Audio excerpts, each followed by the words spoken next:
Cape Cod Regional Government, the Assembly of Delegates, it's 4 p.m., December 6th, 2017, and I'm calling the meeting to order. Is there anyone recording other than our regular recorder? Okay. I would like to start with a moment of silence to honor our troops who died in service to our country and all those serving the armed forces.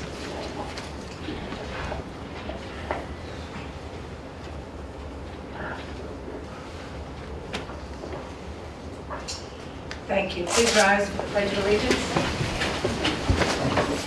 I pledge allegiance To the flag of the United States of America, and to the republic which stands one nation, under God, indivisible, with liberty and justice for all.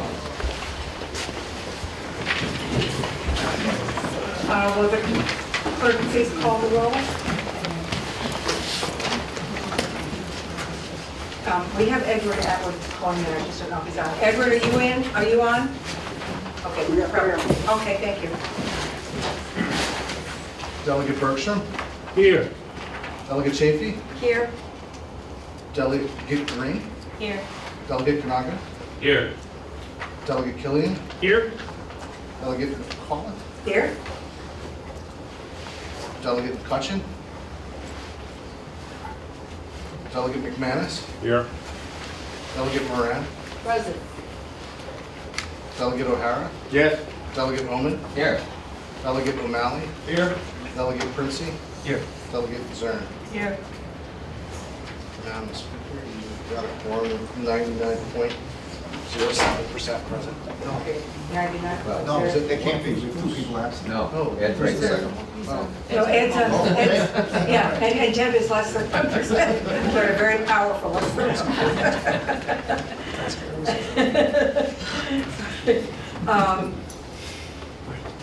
Because we have someone calling in, these will be roll call votes. Do I have a motion to approve the calendar of business? So moved. Second. Any discussion? All right, will you call the roll to the vote, please? Delegate Atwood, Yes. Delegate Bergstrom, Yes. Delegate Chafee, Yes. Delegate Green, Yes. Delegate Kanaga, Yes. Delegate Killian, Yes. Delegate McCall, Yes. Delegate McCutcheon, Delegate McManus, Yes. Delegate Moran, Yes. Delegate O'Hara, Yes. Delegate Oman, Yeah. Delegate O'Malley, Yes? Delegate Princey, Yes. Delegate Zern. Yes. 99.07% yes. Okay, the calendar passes. Our next item is the Journal of November 15th, 2017. Is there a motion? I know you have some corrections, let's just put it on the table. Is there a motion to accept the journal? Madam Speaker, I will confess I did not have a chance to review the journal this time, but I will move acceptance as distributed. Thank you. I believe I'll second that. Zern has a couple of grammatical or typo corrections. It's probably one of those autocorrect things. On page 16. Do you have your microphone on? Yes? Oh. On page 16, about 3/4 of the way down, under my name, it says, so my question is, and it says, doing you have, it should say, do you have anything? And the same thing on page 15, way down at the bottom, third line from the bottom, it says doing again, it should be do and provide. Minor things. Any other corrections that anyone's aware of? All right, we'll have a vote to accept as corrected the journal for November 15th. So moved. It's already on the table, we're just voting it now. Delegate Atwood? Yeah. Delegate Bergstrom? Abstain. Delegate Chafee? Yes. Delegate Green? Abstain. Delegate Kanaga? Yes. Delegate Killian? Yes. Delegate McCall? Yes. Delegate McCutcheon? Delegate McManus? Yes. Delegate Moran? Yes. Delegate O'Hara? Yes. Delegate Oman? Yes. Delegate O'Malley? Yes? Delegate Princey? Yes. Delegate Zern. Yes. 95.89%. So the journal is approved. Our next item is a communications report on county issues, including code of conduct policy and budget message from the Board of Regional Commissioners. And I have on the agenda followed by discussion and questions from the Assembly. So if there are any questions, we are covered. Packed house today. Yes? In trouble getting to my seat. I will try to make this brief. I say this every 2 weeks, but all I can say is I do my best. So if it's okay with you, Madam Speaker, I would like to do my general report on a number of meetings that I have not brought you up to speed, and then we can get into the things that you specifically put on the agenda, the budget message and the code of conduct. I have not been in for a while. And during November, it's a 5-week meeting schedule, so you guys missed a report on November 22nd. So I'll give you an update on that. The following week, the county commissioners did not meet, and then we subsequently met today, which is December 6th. So I'll give you an update on that. On the November 22nd meeting, we approved regular session minutes. We did discuss the proposed code of conduct for elected and appointed officials. And I believe we voted it. Yes, we did. We voted it. We authorized and I'll talk about that separately later. We also discussed a letter of support that the Cape delegation and I met in regards to the status of the rest area on Route 6. We're trying to move this along, even though we are halfway through FY18. It's still an issue that needs to be addressed. So our letter really was conjoining with the Cape delegation and asking the federal government, which has some jurisdiction over the rest area, to in fact allow us to enter into a long-term lease as opposed to a license agreement, which we're currently operating under. So that letter did go out a couple of weeks ago. We also proposed, we voted in the proposed ordinance 17-to be numbered, which establishes the Barnstable County Economic Development Council. This is the one that we worked on with members of your board. I believe your economic development subcommittee had a hearing on the draft, which a couple of changes were suggested, and we made those changes. So today I'm here officially to pass in the actual voted ordinance, and I would ask that the speaker put it on your next meeting, not only with a public hearing through your subcommittee, but also for a vote of the full assembly on the 20th of December. It's important that we move this along. And for the record, at that hearing that was held on the draft, there were some minor recommendations made by the committee, and those recommendations were incorporated in the final document. The Assembly Delegates had a resolution 1706, which established the federal designation for buffer zone. You guys passed that. We obviously supported that along with you. We also did the new hiring policy that is in place authorizes that even when we're filling vacancies, it has to go through a certain procedure. So basically, the commissioners did in fact vote to approve and authorize the filling of a vacancy of a grant-funded position, and that was in direct relationship to the Massachusetts Opiate Abuse Prevention Collaboration. Again, it's just following our new policy that we have in place.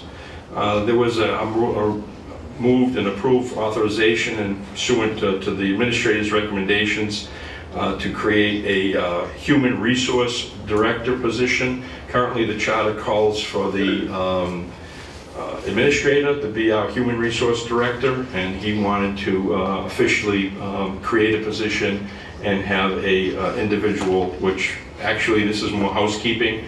This practice has been around for a while, yet we took the action to now actually create the position of the Human Resource Director. We did have to resubmit a up-to-date letter in regards to the filing for our early retirement plan. It seems that the clerk at the legislature was looking for some specific language, which authorized the legislature to make the filing. I guess I left out that word authorized when I submitted this back, so that letter went out. Again, the early retirement plan right now is pending the legislature's approval. Commissioner's actions are pretty cut and dry. We had a reimbursement that Jack put in for his time, as we do on a weekly basis. There was also a memorandum of agreement between the Cape Cod Commission and the town of Barnstable for about $54,000. This is to help them with creating an affordable housing and growth development trust.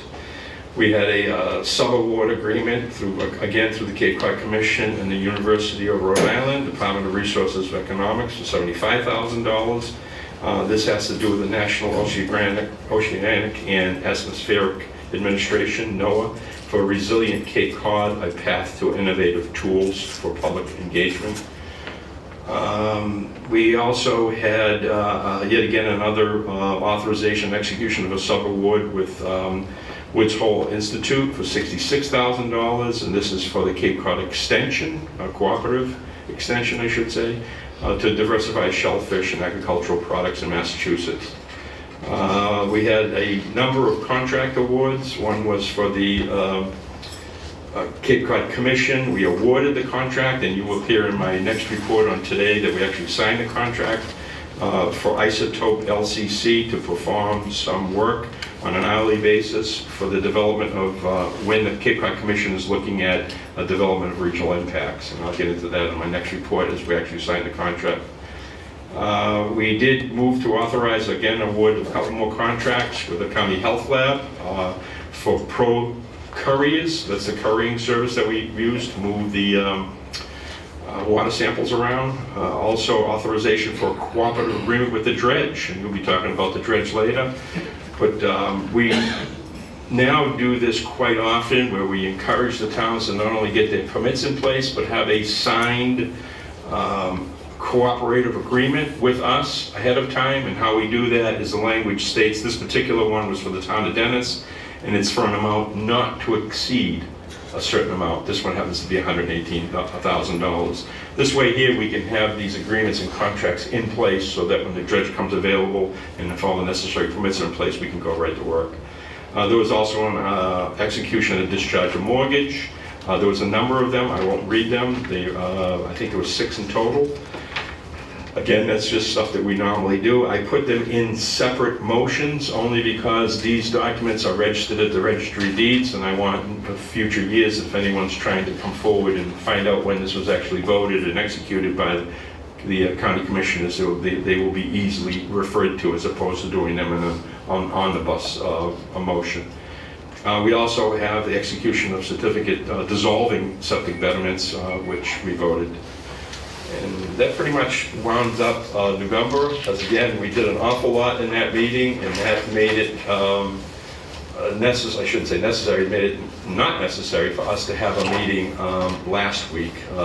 The agenda was very light, and I just made the determination, since there wasn't anything pressing on, that we postponed, if you will, or not bother having a meeting. That brings us to today. Today's meeting is also, again, quite lengthy, and some of it is because skipping a week. We did have minutes to approve. Ironically, though, the minutes had not been completed, so we did not do that, but it was on our agenda, but we didn't do it. I brought forward a discussion. I received a letter, and many of you maybe saw it in the press, but I received a letter from Miss Felicia Penn. Ms. Penn used to be the chairman of the EDC, Economic Development Council. Ms. Penn wrote a letter requesting that we remove all the information that is on the EDC website, including the website itself, the logos, and anything attributed to the website. She's claiming professional, what's it called, Jack? Intellectual property. Thank you. Intellectual property. I received the letter as chair, and I had to share it with my board, and that's what I did today. However, I did share with the board that I did respond to her letter, and in the response letter, I just clearly stated that that we received her letter and understand her request, but I let her know that the commissioners have voted to establish the Cape Cod Economic Development, Barnstable County Economic Development Council, which is currently pending in this ordinance for you guys to review and pass. Once that does pass, there will be a new website designed, new information put on the site, and as a matter of fact, as early as even today, we approved a new policy and procedure for the new Barnstable County Economic Development Council if it was so passed. So we were hoping that that satisfies Ms. Penn's request. I explained to her that probably mid-January, all the items that she listed on her letter will be removed just because they won't be relevant anymore. There'll be a whole new system up and running. We discussed a number of different things. I will go through them as quickly as I can. We did discuss and put out to the public today a social media policy. It's my intent to have it on the agenda today, have my fellow commissioners talk about it in an open meeting, and then leave it out there for a week, and we're going to bring it back next week and discuss it and hopefully vote it. It shouldn't be anything that's going to require a lot of deliberation on. Most of the stuff in it, I would use the term boilerplate, if you will. They're just things that everyone includes in social media policies like this, and it's specific to all employees of Barnstable County. We also have, and I'm going to update our new county vehicle use policy. This again is something that I don't think even existed before, but certainly is required. We do have vehicles that are owned and licensed, I should say registered by the county, used by county employees, so we need a policy that addresses the proper use of those. Again, that was brought forward to the commissioners today for their discussion and input. I'm going to allow them a week to look it over and come back with any changes or edits, and we'll be voting that next week. We did vote today, though, the grant policies and procedures, which are going to be incorporated in with the new Barnstable County Economic Development Council. And this is in anticipation that you will be voting the creation of this. And again, I keep referring to the ordinance that will be before you. So once that ordinance is passed by you, it is the commissioner's hopes to have everything all lined up so we can move forward relatively quickly. As a matter of fact, today a letter was drafted that's going out seeking appointments to that council also, because there are a number of different organizations that are highlighted in this ordinance that we will be seeking representation from, and we don't really want to have months go by before we can start appointing people to the new council if it passes this board on the 20th, which I hope you guys do. We did have a discussion, and this is the first time it was really brought up in a public meeting, and certainly in front of my fellow commissioners, on the Barnstable County Coastal Resource Committee. Barnstable County Coastal Resource Committee is a committee that was formulated probably 15 years ago. It does not have an official charge from Barnstable County, nor has it been, to my investigation anyhow, been created by Barnstable County through the normal procedures that we create organizations such like as this. In other words, there is no ordinance reflecting the creation of this committee. So and once again, in the efforts of cleaning up, if you will, things of this nature, I will be hosting a workshop. I will reach out to the speaker. I would like to have 2 participants from the assembly come. So any of you that may be interested in our coastline and our coastal resources, things like not so much wastewater, because we have the wastewater committee that does that, but this is drain water and stormwater runoff. Things like when have big storms come in and wash out abutments and beaches, and re-nourishing those beaches. We're also contemplating putting in the new charge that this committee will be reviewing and helping the towns with their applications for dredging. It's really kind of a nice place to have some really good information, some really good help come out of this committee. So again, I'm hoping maybe next week, but probably won't be till the week after. I don't see this as being a controversial issue in any way, fashion, or form. So I think it's only going to require one special meeting to help me put together an ordinance so that the commissioners can then vote it, and then again, it'll be before you. Also on today's agenda, in conjunction with that, was a discussion on the Cape Cod Water Resource Protection Plan. It has been brought to our attention that that plan hasn't been updated since, I believe, 2012. And this is really one of the functions of this. I don't even want to call it a new committee, because this committee is in place and it is doing stuff, but it needs to be reaffirmed, if you will, in more of a legal status, so that we know that we are the appointing authority, they are established by Barnstable County, and then we can also ask them to do some more stuff for us. The week of January 21st of 2018 through January 27th of 2018 is School Choice Week. And the Barnstable County Commissioners have voted to recognize and authorize the chair to execute a proclamation of School Choice Week. I did say for the public record today that the documents that were sent along from the school choice group kind of added a lot of things that I don't think the commissioners felt comfortable with executing, so we're just going to create our own.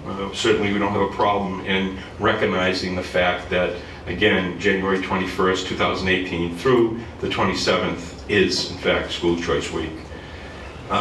We had a number of other business that came before us. Again, Jack's timesheet is a normal thing that we do. We also approved Chrissy Senatori as she is the Deputy Director. We added her as an official signatory for the Cape Cod Commission. We had discovered that there was only one official signatory over there, and that was the Executive Director. And we felt it necessary to have two in the event that one's not around. So Christy, being the Deputy Director, seemed to be the most appropriate designation for that. We had a number of different certificates of national service for the AmeriCorps people that we signed. Those are things that will be handed out. I believe they get them after the completion of service, but because there were over 30 of them, we decided to sign them today. There was a grounds request that we actually postponed. The grounds request was from Gosnell, Cape Cod. They want to use the property on September 29th. And because it's so far away, we're in the middle of redoing and looking closer at our ground use policies and procedures. So we thought that we would just table that request at this time and probably bring it forth either in a week or two. We feel that Gosnell is probably okay with it, again, because the request was for next September. And as I mentioned earlier, there was an award of a contract for Isotope. We did sign the contract today, and that, to remind you, is for the Cape Cod Commission. This is a company that's going to review, make technical reviews of the development of regional impacts. They have a rate per hour, and they also have a rate per hour for field and lab engineers. This is a customary contract. It is a 3-year contract with an option for 2 additional 2-year terms. So that may be coming back to us for some options. Getting back into the dredge again, we did authorize again a cooperative agreement with the town of Yarmouth this time for an amount not to exceed $70,000. That's to perform dredge work in the Bass River. We also have a second document for execution of a cooperative agreement with the town of Yarmouth, once again for $15,000, and this is to perform dredge work in the Parker River. We had an amendment to the Massachusetts Department of Public Health Prevention Wellness Trust, and this is a big one. Normally we get about $325,000 each fiscal year that we distribute to certain eligible applicants. This year that amount has been increased by $496,000, and we also have some remaining funds in FY17 of about 30 grand. So we voted today to accept and distribute $851,838. And if you go on our website and get our packet today, you will see the breakdown of where that money goes. That's not all money that comes to the county. It goes to different areas, organizations that perform healthcare work. I don't want to name one or two in particular because I don't think it's fair. There is a list of them there though, and you're more than welcome to go and see where all that money goes. We also had a request to transfer the investor membership interest on the Conwell Street LLC property, which is located in Provincetown, Massachusetts. This basically is a affordable housing development which was built on Conwell Street in Provincetown, and it used some money from the HOME, that's the HOME program from Barnstable County, and the original developer was Conwell Street LCC. They are selling the project, and they are selling it to a gentleman by the name of Edward Malone. And Edward Malone has to, when he takes over a project such as this, he has to take over responsibility for all the outstanding loans, and certainly anything that goes along with those loans as far as maintaining and keeping those properties in an affordable status. So this was just a pretty simple document, although it is going to be registered at the Registry of Deeds. And that concludes my report of 2 meetings. Do you guys want to get into Yeah, just, the other things yes, quickly? just a quick highlight on the budget message, and the code of conduct policy has been through a lot of people, but perhaps just, I think we all have copies of it from our agenda. If there's anything you wanted to say about that, Okay, let's- or people could just ask questions about it. If you don't mind, I'd like to do the code of conduct first. Oh. Code of conduct took a lot of my personal time. I will have to, and a lot of time from members on the assembly that helped me with it. I want to, first of all, publicly thank you all very much. It's a document that, quite frankly, I'm very proud of, and I think all of you that helped me with it should also be very proud of it. I have gotten numerous compliments from people not affiliated with Barnstable County government. Not that this affects. A lot of lawyers have looked at it and have said that we did an outstanding job. Just to remind you, this code of conduct is for elected officials and appointed people. So anyone that we appoint to boards, we being the county commissioners, would be subject to this. The only thing, instead of going through all of it, the only thing I just want to kind of remind all of you that, and I think I said this before, it lacks what you may want to refer to as Punishment? Yeah, I was going to say punishment, but I guess punishment's the right word.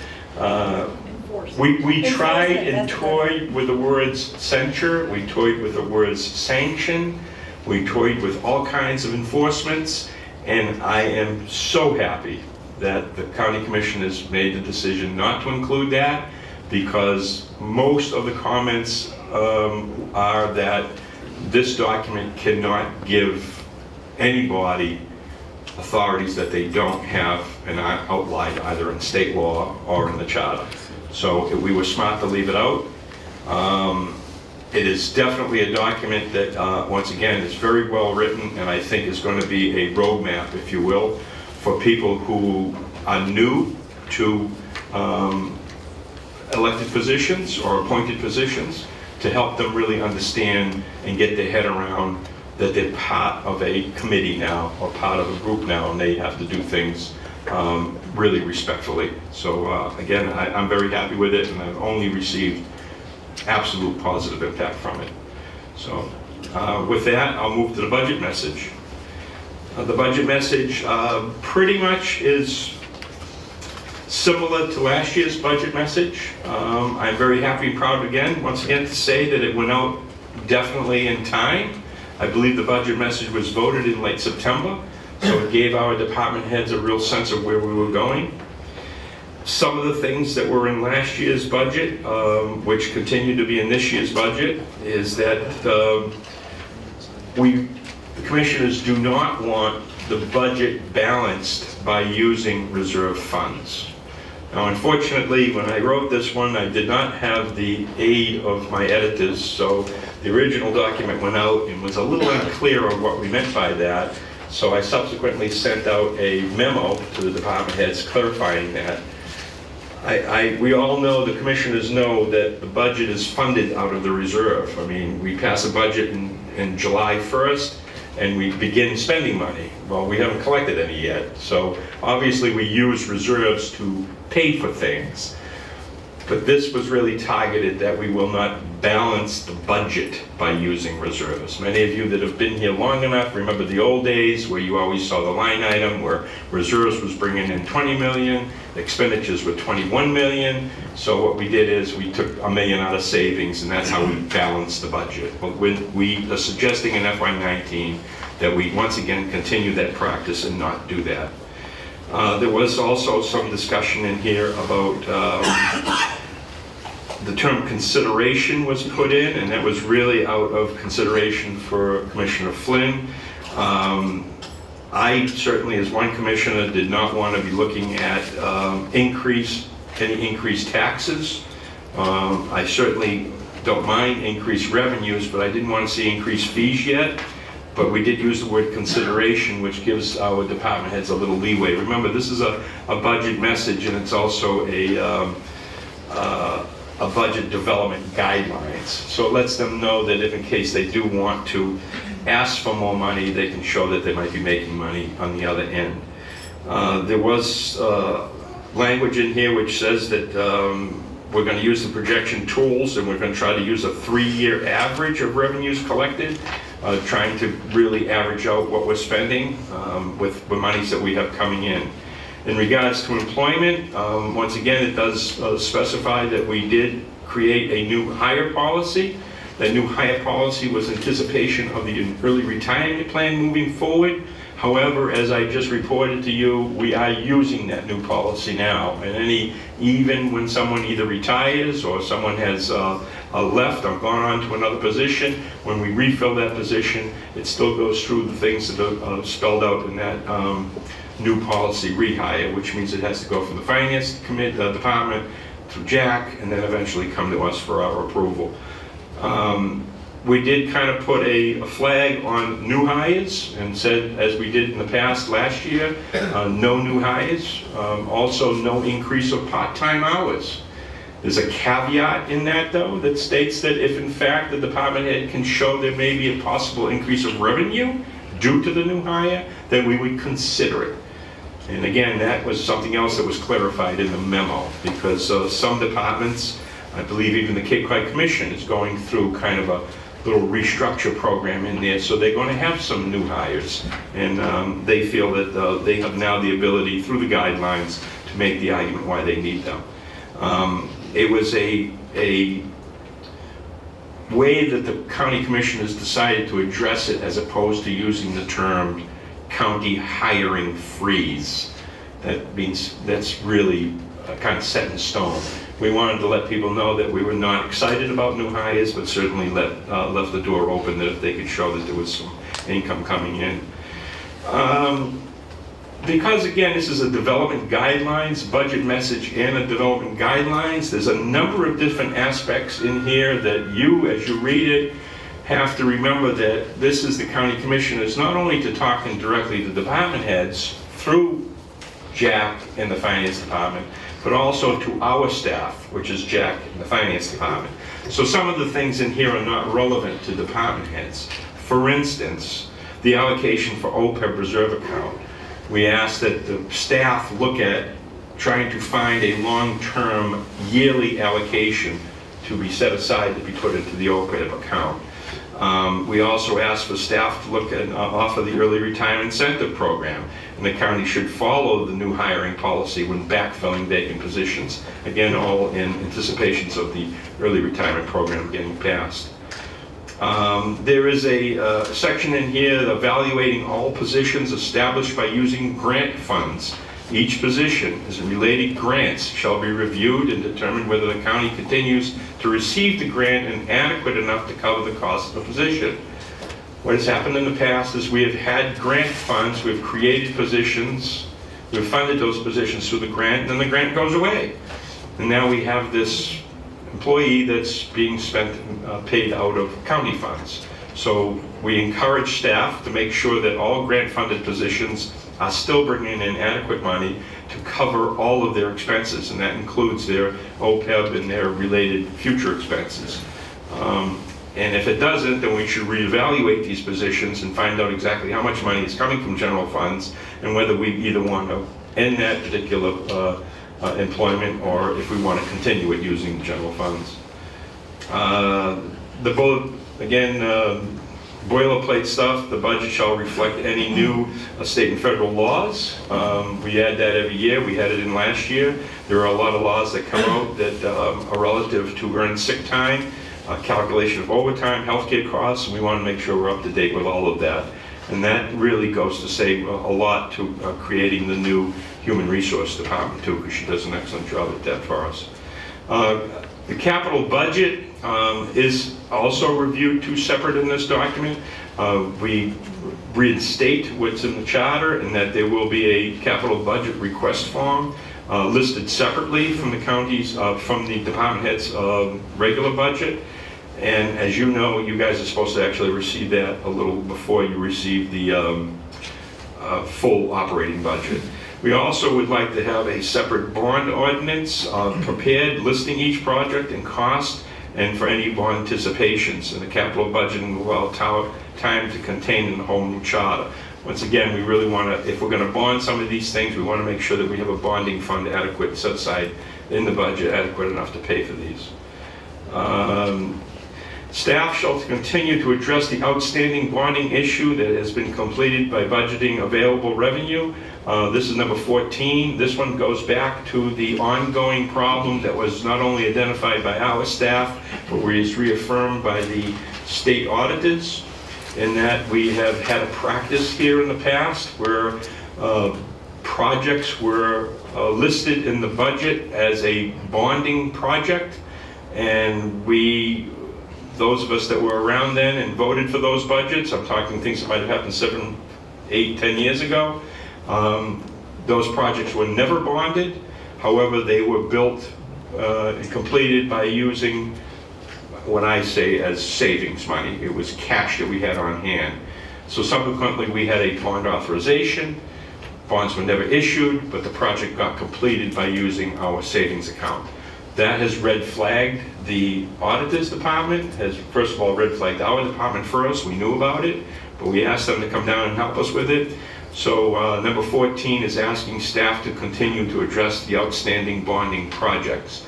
I'm not exactly sure what the answer is going to be. I go back and forth with Mary on this one. She feels that we may need some state legislature to step in and forgive us for spending cash on things we should have bonded.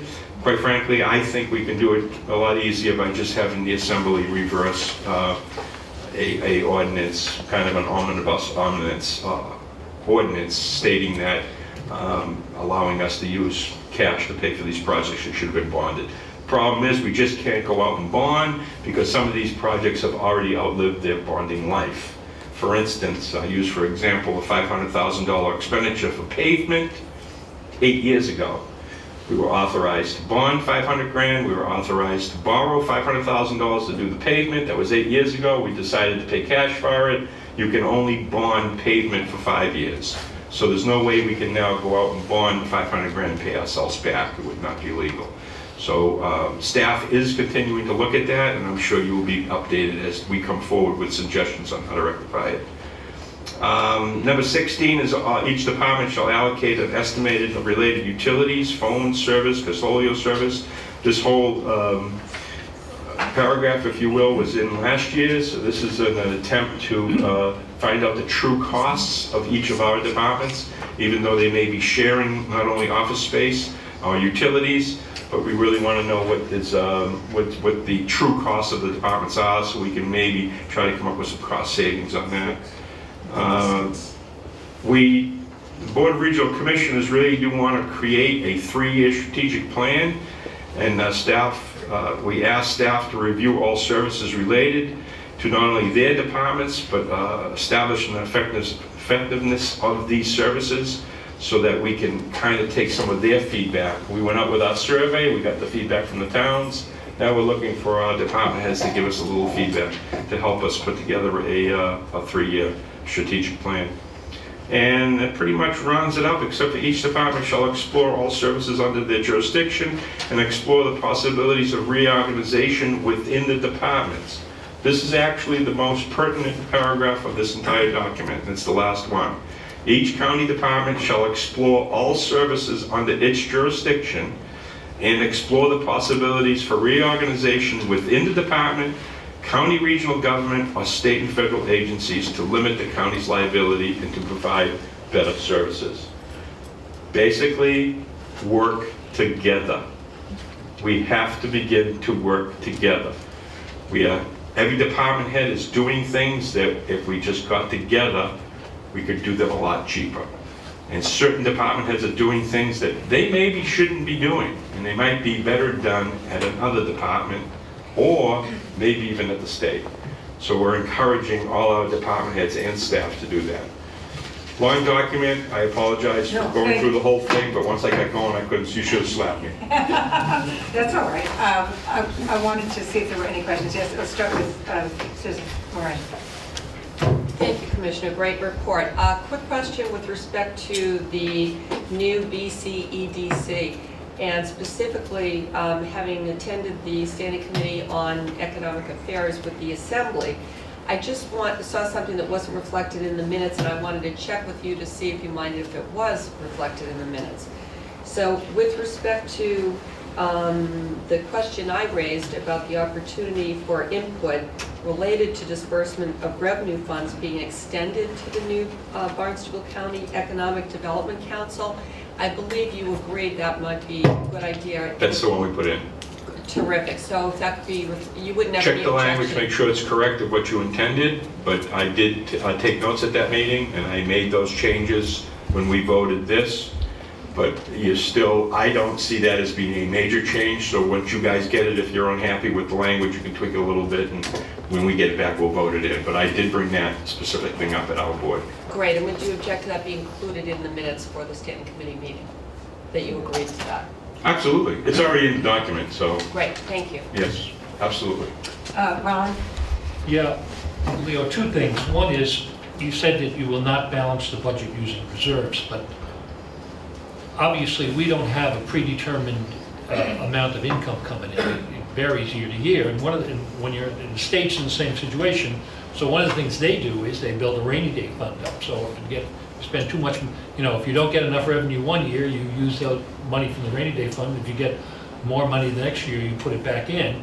The alternative would be you don't take it out, you just keep putting it in when you have a surplus, and it builds up, infinitely. So I'm wondering if there's any way of perhaps having a separate fund out. I know you're trying to build up reserves to get a bonding rating and so on, but there's going to come a time when the Registry of Deeds revenue is going to drop off, as it has in the past. And even if we maintain a level budget with only a minimal increase every year, we're going to be up against it. So I mean, an absolute prohibition on using reserves seems to fly in the face of what would normally be a good fiscal practice. I wholeheartedly disagree. Okay. I think using reserves to create a balanced budget is the first step towards a demise of a public entity. Because once you do that, it's very hard to stop the practice.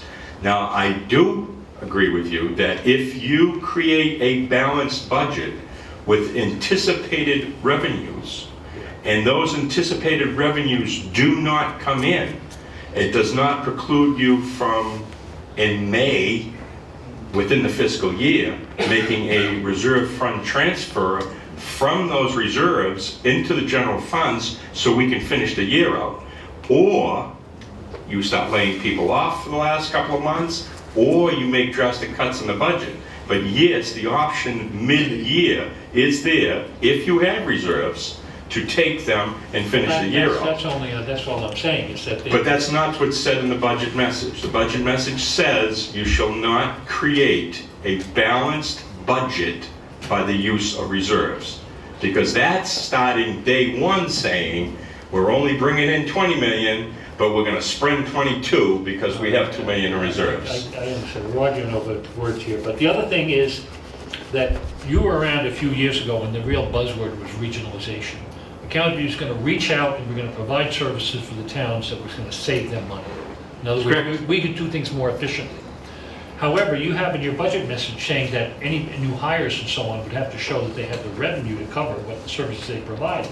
Now, the county doesn't have an option to increase its revenue. We can only increase the levy by 2.5%, and we get what we get from the registry of deeds. So even if the town said, hey, we have a great idea, you could put an employee, he could do all the dredge permits for everybody, and it would cost a lot less, we couldn't cover that. We couldn't cover that I expense. disagree wholeheartedly once again. I'll use your perfect. I'm on a roll. I'll use your perfect example.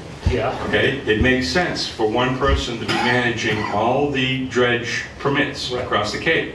If it costs us $150,000 to, in fact, hire someone to do that and create this new section, if you will, of the budget, it would be my anticipation that the revenues brought in from that individual will cover his salary. Well, what- So the 15 towns will now have to pay $8,000 each, or $10,000 each on some, 15 on others that may have more dredge work.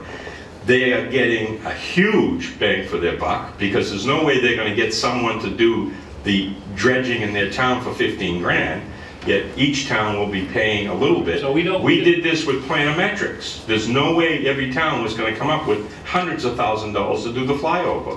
But what we did is, we did it here, and we charged the towns for it. A lot smaller, but the revenue came back. So, I'm saying the mechanism, all I'm saying is the mechanism exists for the county to get revenue from the towns other than the revenues. absolutely, we charge the towns all the time for revenue. We're charging the town of Eastham for an IT director right now. I think it's Eastham, it's one of the towns up there.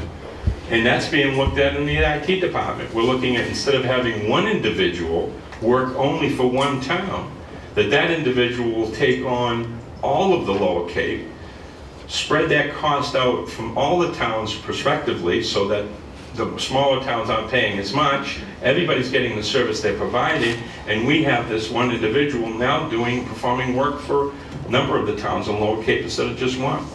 So yes, we do have ways of bringing in revenue by allocating costs, and I would argue that it's still going to be cheaper when you look at the buzzword regionalization. Well, I don't doubt it's gonna be cheaper, anyway. Okay, Mary? Thank you, Madam Speaker. Chairman Kukunis, I have a quick comment and a question for you. I want to go back to the code of conduct. Even though there's no enforcement section in it, I think that this was a really important thing for you to tackle, and I commend you because it articulates the values that the county wishes to foster and defines desirable behavior. So thank you. I have a question about the proposed social media policy. Or two questions actually. Who will it apply to, and is there a draft of it available for our review? There is a draft of it available today. I'll be happy to, you're going to get a copy anyhow, but I'll make sure officially to say I was going to send it to you. And anyone else who wants it is actually, if I forget and don't get it out to you, please go to our packet on the website. I believe it's on the website. It was in our packet today, but I will definitely try to get that out to certain members that I know want to look at it. Who does it apply to? It applies to all employees of Barnstable County. Actually, I think it even extends to special employees. Thank you. Yeah. Yes, Brian? Chairman Kukunis, can you explain how the decision to hire a new human resources director squares with guideline number 1? I'm hard pressed to First of envision all, revenue coming in there. thank you. First of all, I probably mistook or you misunderstood. We did not hire a new human resource director. We established the position because in the charter, the human resource director is the county administrator. And in the charter, the county administrator has the authority to delegate any work that is directed to him by the charter to someone else. So he has officially now labeled, I don't know if is it proper for me to say people's names, but the young lady that's been doing the job for over a year and a half as the human resource director. It's more of a title, not a new hire. There has been no new hires. Thank you for that clarification. All right. I apologize if I led you astray. Anyone else? Okay, thank you very much No, thank you. for all your Again, time. appreciate you giving me some latitude. There was a lot to cover today. Communications from our interim county administrator, Steve Tebow. And we have two topics, specifically Fire Training Academy and County Dredge. And if there's anything else that you feel that we need to be updated on, we can agenda that if people want to talk about it in a future date. Officially handed in. Thank you. But there were questions about the dredge specifically that some of the assembly members wanted answered, and then also just an update on the Fire Training Academy. Okay, I'll start with the new dredge. Obviously, you've seen it in the newspaper that we're having some issues with getting it online. We are working with the manufacturer. We actually have a meeting with them tomorrow evening, I believe at 4:30, to set up a meeting on what the plan is going to be. When they originally put the dredge in the water in Fairhaven, we had some issues with hydraulics not working correctly or not working at all in some cases. So they sent teams up. The first week they were up, they tried to fix what they had currently on the dredge.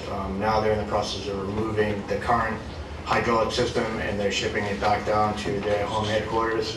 And then they are going to send another team and another set of engineers up to make the dredge work wholly. So right now we're sitting kind of dead in the water, just floating around. Do you have a tentative date? I really don't want to give a date until after. My best guess, and this is just a guess, I was hoping to have the dredge operational by mid-January now. But again, with holidays and their scheduling, I think I'll have a better kind of sense of where we're going to be at after the meeting tomorrow. I will say for Ellicott, they have really kind of stood up and trying to do the right thing and fixing it. But unfortunately, with the schedule that we had this year, this means that we're going to not be able to get to all the. We were kind of very ambitious dredge schedule now that we had the two dredges running. So there is some that we're not going to get to this year. Just because of the logistics, time of year restrictions. I believe the first time of year restriction comes up January 15th. So obviously that's anything that we had scheduled prior to that, we're not going to be able to meet. But that being said, that once it gets online, we do have a kind of a revised schedule for the new dredge. So we'll be busy once we get it online. So the two dredges will be working hopefully this year, hopefully in the middle of January. That's basically where we're at with the new dredge. And if there's any questions on that, maybe we can just see it in the mind. John? Thank you, Madam Speaker. Isn't there a monetary penalty Yes. on a day-to-day basis? Yes. Is it significant enough? Are they? No, it's $250 a day. So they can go on forever. I mean, to me, for a $2 million dredge, or thereabouts, better part of $2 million part dredge for a $250 penalty, I mean, it doesn't seem like it's that much. I was not part of the process of creating the contract, so. Thank you. Yes, Lillian? Thank you, Madam Speaker. Steve, I know that in the past you've said that the new dredge may or may not help us in Wellfleet. Is there any clarification on that? Yeah, so the Wellfleet, are you talking about the $10 million project that you have going on Wellfleet? Yeah, so that's a different dredge entirely. That's a clamshell dredge. So there are a lot of the soils that they have to be removed have to be scooped up into a, I just drew a blank, sorry. Into a barge with a drop bottom on, and they can take it off of Wellfleet and dump it. So our dredge is not currently set up for that, but we are exploring, kind of in a 5-year plan, if that's something that would benefit all the communities on Cape Cod, of doing a clamshell dredge with a drop bucket barge. So that is something that we're looking at. But you did say at one point that you thought that this new dredge might be able to help us, but you're Sorry, I'm having trouble with the connection. No, not on that particular one. Is there a different project that you thought that it might be able to help us with? It would help with kind of the channel going in, but it wouldn't help for in the basin where you're trying to expand. Okay, thank you. Yes, Jim? Thank you, Madam Speaker. Good afternoon, Mr.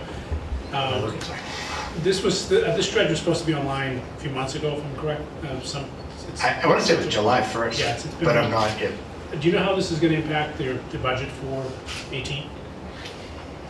The revenues?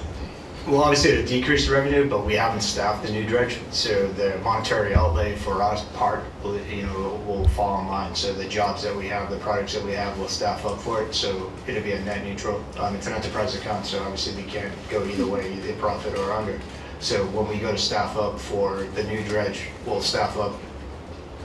I'm hoping to staff up at the end of December, beginning of January, so when they come up, once they get a definite answer that it's going to be online, then we'll have the staff in play, so that jobs that we go to will offset the cost of operation. But we've already paid for some of the dredge, correct? For on the bond anticipation, yeah. Yeah. So we have set aside reserves for that bond payment for the 18-year schedule. Okay, thank you. And then in 19, it's already built into the budget for the 19 budget. Tom? Thank you, Madam Speaker. Steve and I actually did have an opportunity to speak briefly before the meeting, and it was just yesterday that I walked into the town hall and my assistant manager had the contract in front of him for to be signed for July 1st, I believe it is 2018, and there are changes to the contract, and what it amounts to is an increase in the fees. Right now, I think we all pay as communities $13 per cubic yard for removal of... For the boost, with the boost pump and nine. With the boost pump and all of it included. In the next one that we all sign, we're looking for, and then in our conversation, I believe it's in the cost increase is due to the cost of the new dredge, which opens this up so that we're able to talk about this. And they're going to include, it will, and I think you along with Chatham and I are probably the first two to use it this year and the year, is the mobilization cost. So the cost of transporting the dredge to each of our communities. There's a booster pump adjustment, so each length of pipe will be included for the discharge. So it'll vary the cost, and there's a 100% movement of the placement of dredge materials. So if there has to be located, and then I just happen to notice there's a demobilization cost. So we pay for bringing it to our communities and then bringing it back to I don't know where. It would be. It's proposed that you as the assembly set all costs, so we'd have to come before you before we change anything. We just put a caveat in there in July of 18 that we should be looking at a new pricing schedule for it, but it wouldn't be in effect until July of 18, and that's something that you guys as the assembly set all prices for any intermunicipal contract, so we'll be coming before you, I would say sometime in probably February or March. And so the demob and mob to come into the site will have, it's a breakdown. Basically what it means is we could spend, if we're doing 8,000 feet of pipe down a beach, you could spend a week setting up the pipe, and we would never had a way to compensate for the money for that. So it's just a true net cost, we're just trying to cover all true costs for operation of the dredge. Just kind of in conversations of what we're looking at, it's going to be a percentage of the total job would probably be the easiest way to work it out. And we're just trying to really kind of tighten up the numbers by looking at what we actually time spent for mobilization of pipes. So it's just, the mobilization would just be for pulling the pipe on, like for your spit project, while we pull it down the beach and go up in Upper Bay there. It was like the time spent putting the pipe on the thing. It wouldn't be for actually pushing the boat to you or pulling the boat out. The wording was kind of off on that. Okay, because Right. the next one down is the booster pump adjustment for lengths of pipe. So I thought that would be for the. Not necessarily, because like some people are floating pipe and you're just floating it out. Like we're in Bass River right now, so most of it floats down Bass River and then goes out to the beach. So the majority of the pipe's in the river. So it's just the actual length of pipe actually just increases the amount of fuel you're burning because the RPMs you're running at to actually push the things out. So it's kind of a true cost measure for each deployment of the operation of the dredge. Right. And what prompted this is I just happened to walk in, and as I was there, the assistant town manager along with the Waterways Commission chair were there, and they were both looking at the contract, and there's never been a change over the years, and the $13 always encompassed it was the total cost of a per cubic yard. So they were a little bit surprised by the changes. There was no conversation. I told them I was completely unaware of it. So there is actually no change in that contract. It's just wording that there will be change after July of 18. So the contract you're signing for this year for the Upper Bay project, I believe it is, Yes. there's no change in that. It's $9 for. But as of July 1. We basically just want to put it out there that there will be a mob cost where it was normally. It's a heads up. Just a heads up. And I agree the language was kind of vague on how it was done. But again, you guys set those prices, so we'll be coming before you to, And the determine. reason I bring it up here is just so I'm aware of it, and nobody knew why, but now we all know, and each of our 15 communities know that there are additional charges coming, and we should be aware of it. Right, so just from, I've been doing the math and I'm just trying to get kind of my head around it, and I'm using the projects that we're currently on and the projects that we're doing in the next month or so, just to kind of get a true cost analysis of what it costs to set up the pipes, because I am new to the dredge program.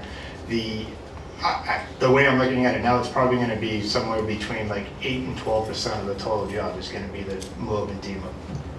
So it's, it's like $100,000, obviously, the math's pretty simple there, but it's not gonna be this, if you look at the private industry and when they do it, like a mob and demob cost is almost $250,000 to bring a dredge into it. And obviously it's become, they're coming from either down south or north of Boston that is swinging down to the Cape. So we'll still be, well underneath any private thing, but we really need to do a true cost analysis and true cost recovery of operation of the dredge as an enterprise account, especially with the new burden of the new dredge and the equipment that goes with the new dredge. All right, well, thank you, Stephen. Yeah, no problem. We look Do you forward have- to the discussion. Yeah, thank you. Do you have any idea of when the fee structure changes will be coming before the Assembly? I would hope like February, Okay. but again, Okay, I just wanted plenty of time for, in case it's more than one meeting topic. Right. That we're not pushed up against your deadline of July, so that's great. Anyone else? No, good, thank you very much. Fire Academy? Oh, excuse me, Fire Academy. I'll leave. Quick update on the Fire Academy. So the Fire Academy, we've hired a firm to come in and they've looked at just kind of the footprint of where we sit on the Fire Academy. So I know I've talked to you folks before about kind of just being a better neighbor and being a way to kind of contain the water that we use out there. And so we have some drawings. We have a meeting with them right at the first of the year to see if they're going to work for us. It's exactly what I wanted in the drawing. It was very simple. It's just adding some concrete. For those that have toured it, it's kind of just like a track that goes around. The whole inner track is going to be, there'll be some macadam added, there'll be some storm drains added so we can collect it, kind of like a first flush that you would do with a parking lot, so we can just kind of contain everything there, filter some of the contaminants out, and then we could have like a Clean Harbors or something like that come in and pump out the, just the particulates that are in it. Like we burn straw there, so there's a little bit of like the black haze and stuff that would go into it, and then the rest would filter down into the natural groundwater. So it's a really good kind of progression of where we want to go there. That also requires us to remove a couple buildings that are too close to the pond right now. They're just within the buffer zone of the pond, so remove that, and there's some macadam that we have to remove. So pretty minimal cost, and we can kind of clean up the whole area out there and just kind of make it look more professional going forward. And then on that front, with the hiring of Steve Cohen, Paul Tucker, and George Russell, they've been developing all new SOPs out there for every development, every evolution now has check-ins. So they've done a great job of getting it, kind of up to the next level. And the benefit of having Steve Cohen, the retired fire marshal from running the state fire academy for all those years, it's a very good new way of looking at how we organize and reorganize that establishment. So we've made a lot of great progress out there, and now we're just, once we get these, kind of the green light from the engineers, we'll go ahead and do the little macadam project out there. It looks really good. So. Yes, Patrick. So even with the improvements to the site, there's still no plans for the future of using any of the firefighter foams that contain the PFOS? No, you're actually hard pressed to find the foams with the PFOS in it now, besides for what's on the shelf. Like 3M was the biggest manufacturer of the firefighting foam with the PFOS in it, and they've changed their formula and how they make it. But as a practice, we do not practice with foam out there, period. We substitute foam with soap. And now we're just getting clarification from some agencies to see what soap to actually use, because they can mimic, they can't mimic the weight of the foam, but they can mimic the kind of characteristics of the foam with soap water. So that's what they are going to use. They are not currently using even soap over there. It's just straight water and that's it. But at one point, I think once we get kind of the green light and we get the macadam in, we might introduce soap again, and literally like a Dove soap. That they can just, so they can mimic how it actually flows and comes in. But the only downside to that is that they don't get the weight of the foam itself. You set? Yes. Anyone else? Okay, now, thank you. Great. Any communications from public officials? Yes, Mr. Kukonis. I noticed you have a room full here, so I'm sure people are going to want to get up and speak on the public forum. So I just wanted to take this opportunity again to rise, because I know under when the Assembly convenes, you have a particular item listed as the Sheriff ICE program. And I just thought it would be prudent for me at this point to just give you guys an up-to-date on exactly what expired at the commissioners, and maybe it'll help you in your deliberations as you move forward. First of all, I signed a letter back on November 9th in behalf of the Board of Regional Commissioners, the Cape Cod Regional Government, known as Barnstable County, to express the board's support of the Barnstable County Sheriff's application to participate in the 287G Delegated Authority Program pursuant to the Immigration and Naturalization Act. And I go on to state that on November 8th, there was a regular public meeting, the Board of Regional Commissioners, and the board voted unanimously to send this letter. Once again, this letter was sent to Thomas Homan, H-O-M-A-N, Acting Director of U.S. Immigration Customs Enforcement. The letter was sent in response to a application made by the Sheriff's Department, along with 26 other applications across the country. And this was in regards to the 287G program.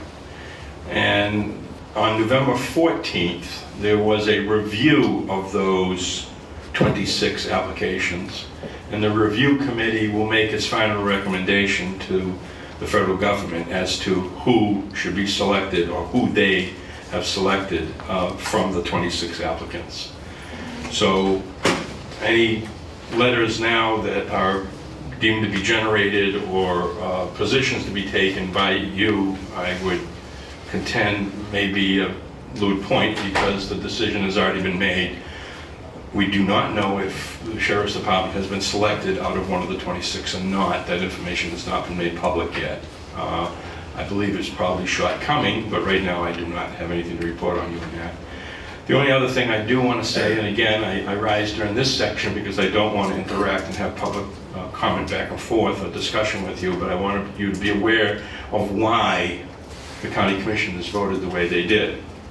The 287G program is specifically to detainees in a prison or jail system. My phone has been inundated by people expressing to me that since I supported this now, the sheriff will not be called to respond to domestic abuse from an illegal immigrant because the illegal immigrant will be afraid that they are now part of ICE. I've also been told that the sheriff will now be out stopping vehicles going through stop signs, trying to look for illegal immigrants.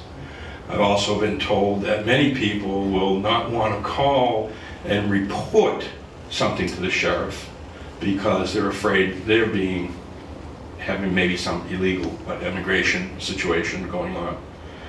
I want to assure you that that's not the case of what's in front of us here today. The sheriff does not respond to domestic abuse here in Barnstable County. The sheriff does not make traffic stops, and he does not take field calls from people that are going out to investigate to find out if they are in fact illegally here or not. The sheriff in Barnstable County runs our correctional facility, period. This 287G program is specifically designed to educate our officers that work in the corrections facility to access the computer program at the federal government level so they can check to make sure prior to releasing an illegal immigrant who is presently incarcerated in the system to make sure they are not wanted somewhere else in the federal government or in fact are up for either deportation or have been deported. They do this now.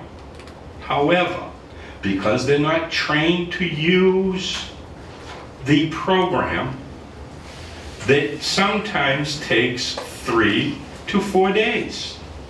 They call the federal government, they have to get someone up there to punch in the information, and then they have to wait for a response.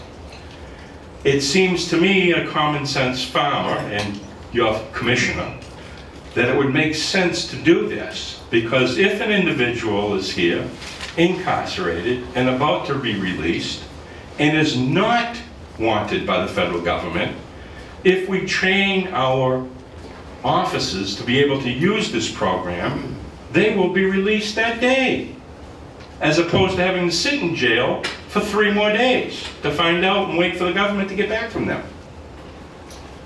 And more importantly, if they are already incarcerated for a reason, and they're about to be released because they've met their standards of whatever they were incarcerated for, if they are in fact wanted by the federal government for some other violation somewhere else, don't we want them to go and pay their penance?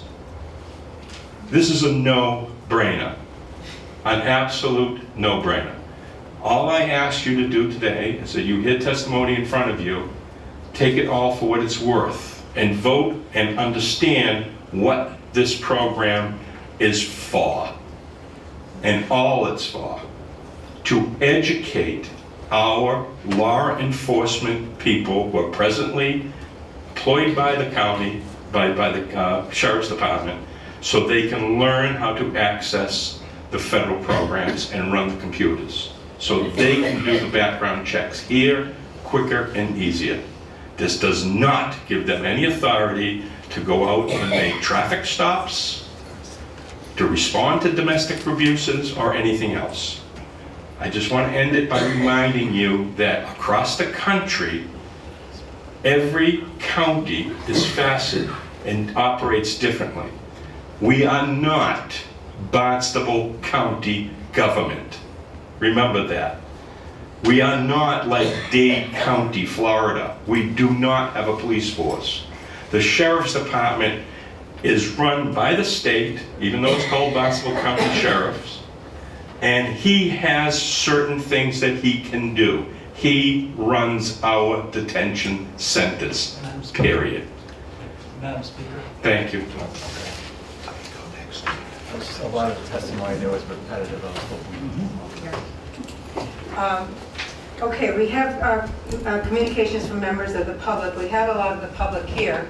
And I will be up front. I was blindsided by this. When this resolution came in, I had a conversation with the presenter on Sunday night that there was a desire for openness and debate on this issue because there was a concern that there was some behind the scenes that people weren't aware of what was going on. I wasn't aware that the conversation and debate that we were talking about was beyond the assembly. And yesterday when I had made arrangements for Jim Cummings to come January 3rd, and when I called to say that Jim Cummings was available January 3rd, did we want to postpone till then? I was informed that there were people coming. So I will tell you, I found out yesterday that there was a large interest in this that is really an issue that I think is not even really properly before us because it's not, we have no control over it, no say over it. It's moot, the date is passed, but I understand the petitioner's concern, I understand the wanting to have something out in public. But I will tell you, we do have a full agenda, so I will limit public comment. This is not a public hearing. This is the public comment part of the meeting. So can I have a show of hands to see how many people were going to speak? Okay, 1, 2, 3, 4, 5, 6, 7, 8, 9. Okay, 15 minutes divided by 9 people gives everybody about a minute and a half. And try not, well, excuse me.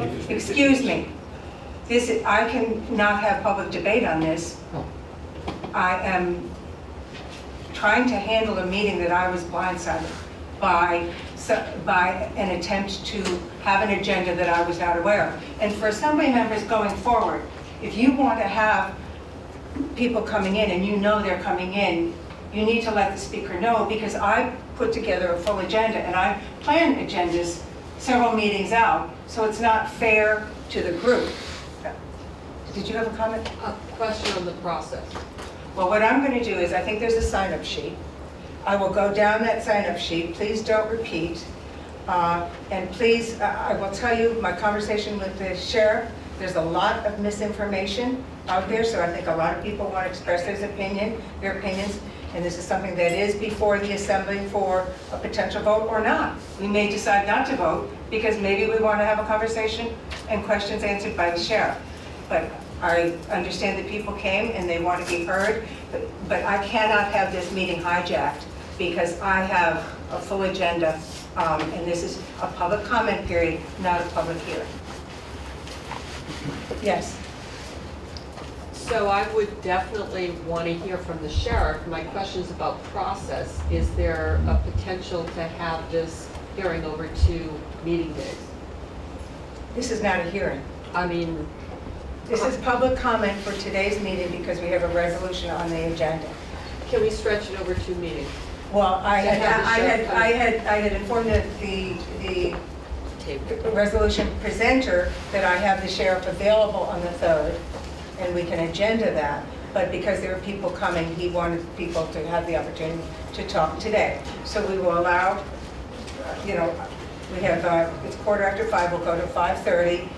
Please don't repeat. As many people as want, can have their say. Please have your say, but be respectful so that other people get a chance to have their say as well.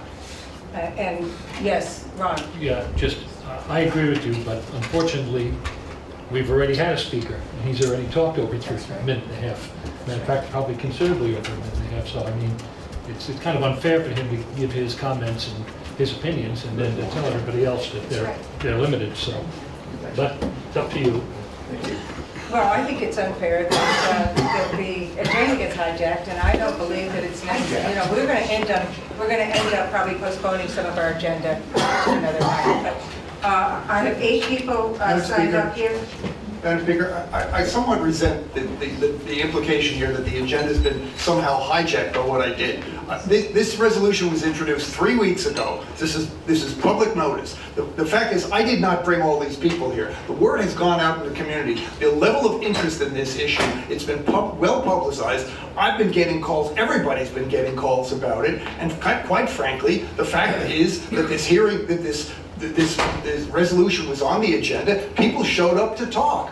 I resent the implication that I have somehow blinded you to this. That's not the case. You did not tell me on Sunday when we talked, when I had this, and I told you I would call the sheriff. You did not tell me that you had public coming in. Your interest was to have a conversation. I interpreted. I didn't bring the public in. The public wasting came. time now. Okay. That's my interpretation. Just going forward, unless you want to be here until 7, 8, 9 at night, excuse me. We work long and hard hours, and coming January and February, we start at 1 in the afternoon. It's not reasonable to ask people to be on top of their game after 6 or 7 hours. Okay, Thomas Ryan of Orleans.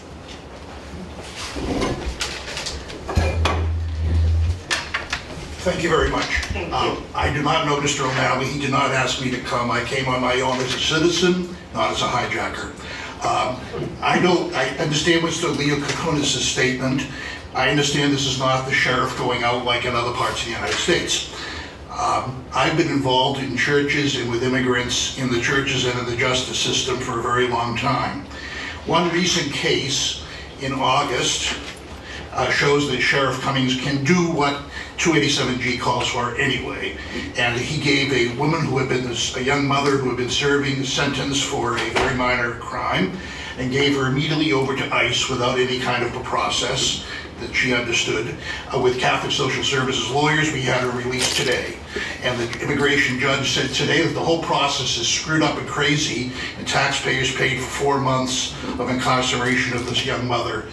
So 287G would only make it easier for the sheriff to do what he already can do. So I don't think that this, by the way, speaking against this, Commissioner Kunis, is just as pertinent now for this group as it was for the county commissioners. Neither group, commissioners or delegates, run the sheriff. I understand that. So statements from the commissioners and statements from you are highly symbolic and listened to by the public. essentially it comes down to a vision of society.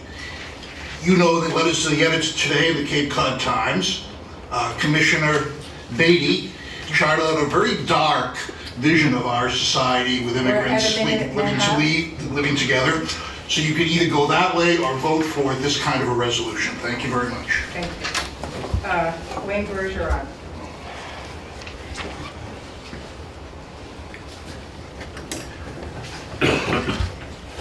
Madam Speaker, I would hope we'd be at least given the opportunity to speak at the length that you allowed the county commissioner to give his views, because it was long, it was repetitive. And if you were really concerned about the length of this, you would not have let it go on that long. Well, I appreciate the fact that you all work hard hours, and I've been there as selectman. It comes with a job.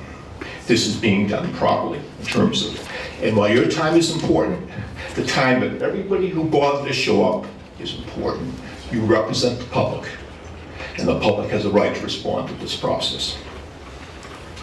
I wish to lend my support to Resolution 1017, which opposes the Sheriff's Office signing a 287G agreement with Immigration and Customs authorities.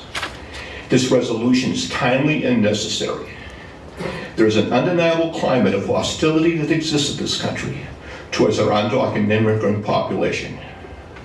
Whipped to a frenzy by the Oval Office, supported by government policy that has more to do with political bias and public safety, and driven by a rational fear that demands scapegoats rather than inclusion and acceptance, there needs to exist a counterbalance that embodies fairness and equal justice.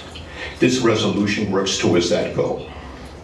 The existence of authorized ICE agents residing on Cape, represented by the Sheriff's Office through a 287G agreement, creates a chill throughout our immigrant community.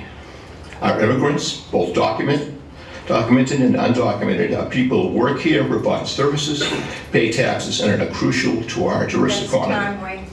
They are individuals of whom we are crucial. Excuse me, I haven't got anywhere near the amount of time that the county commissioner had. I understand that, but I gave the public a minute and a half. You took. That's just an arbitrary number that you decided made up on 15 minutes period of time. You were doing a tremendous disservice to the people who came here. And frankly, it reveals your prejudice towards this entire position that we're taking right now. Excuse me. And it is very disappointing.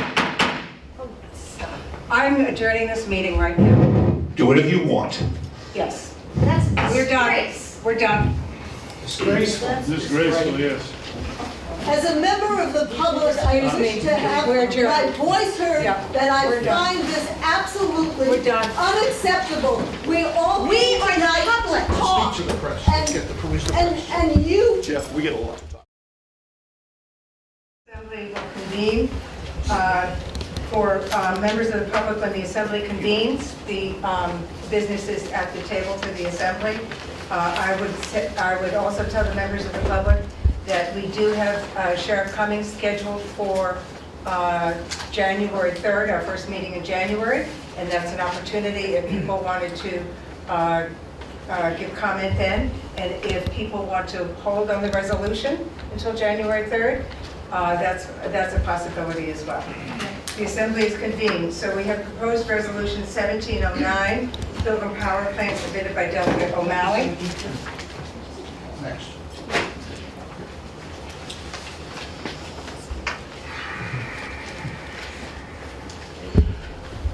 Madam Speaker, before I introduce that resolution,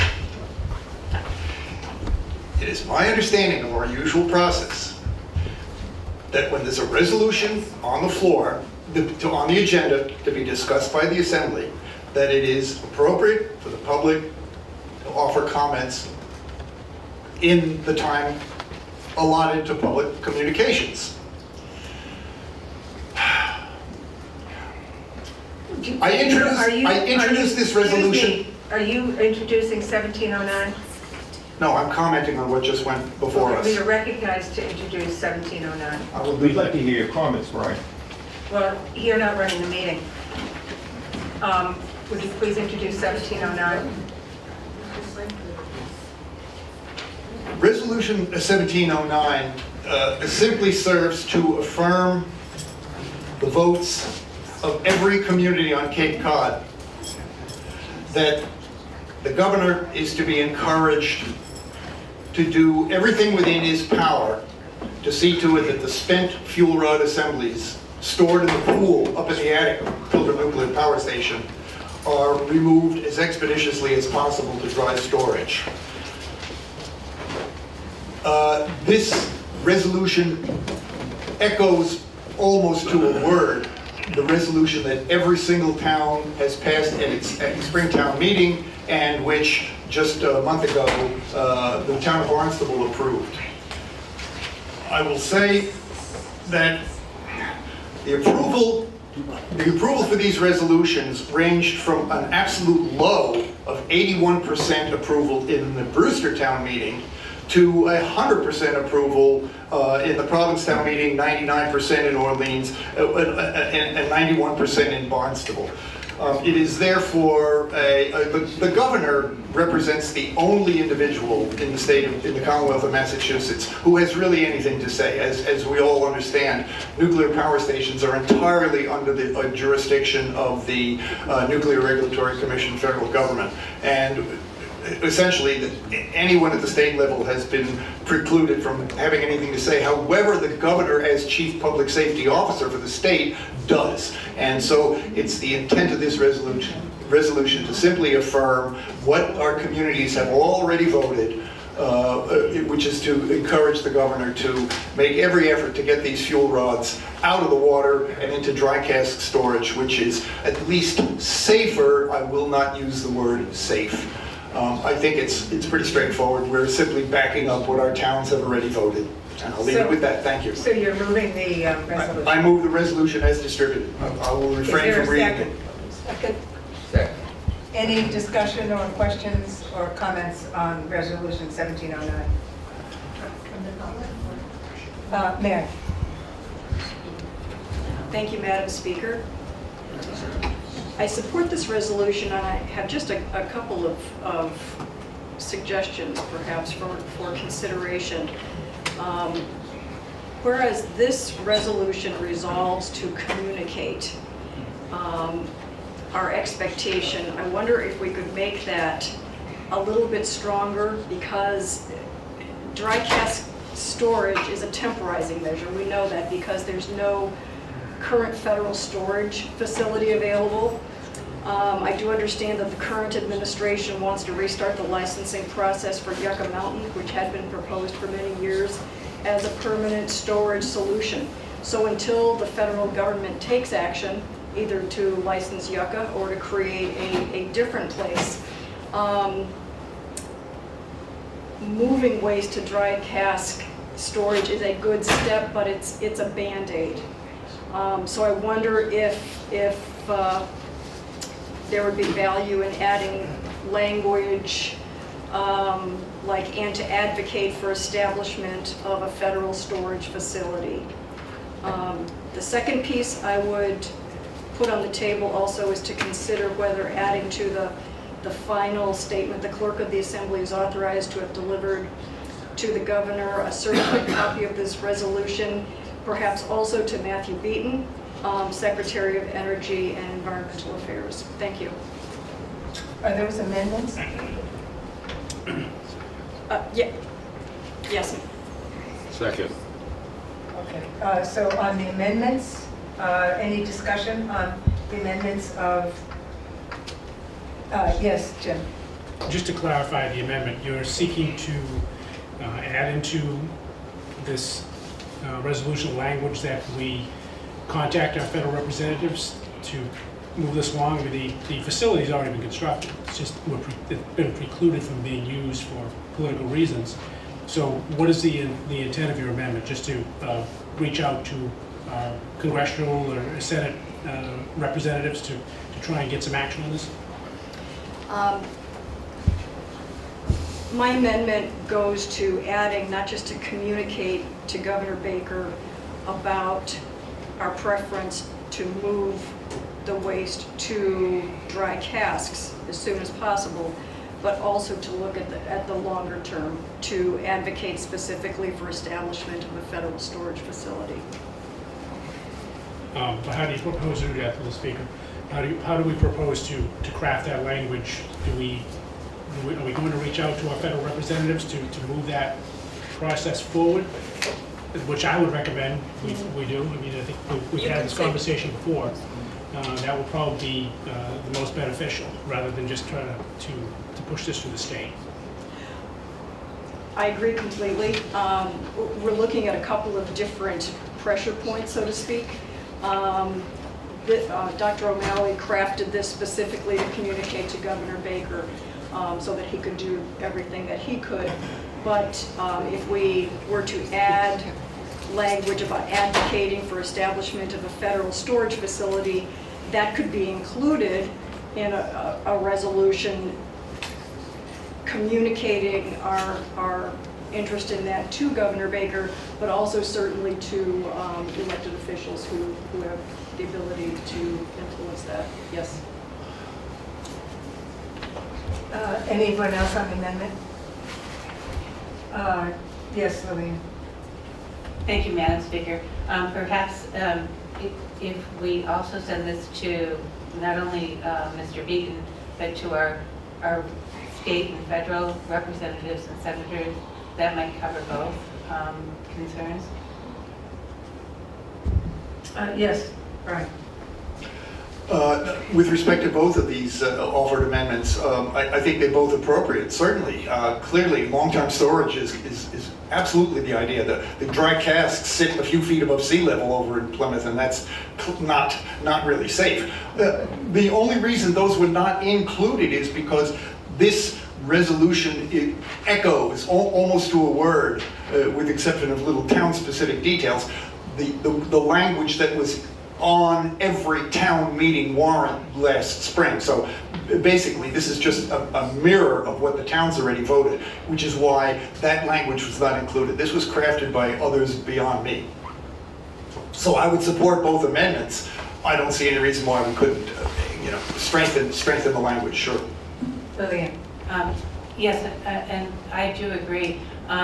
We did have another resolution prior to this about Pilgrim, which I submitted, and we did copy all of our state senators and representatives and federal as well.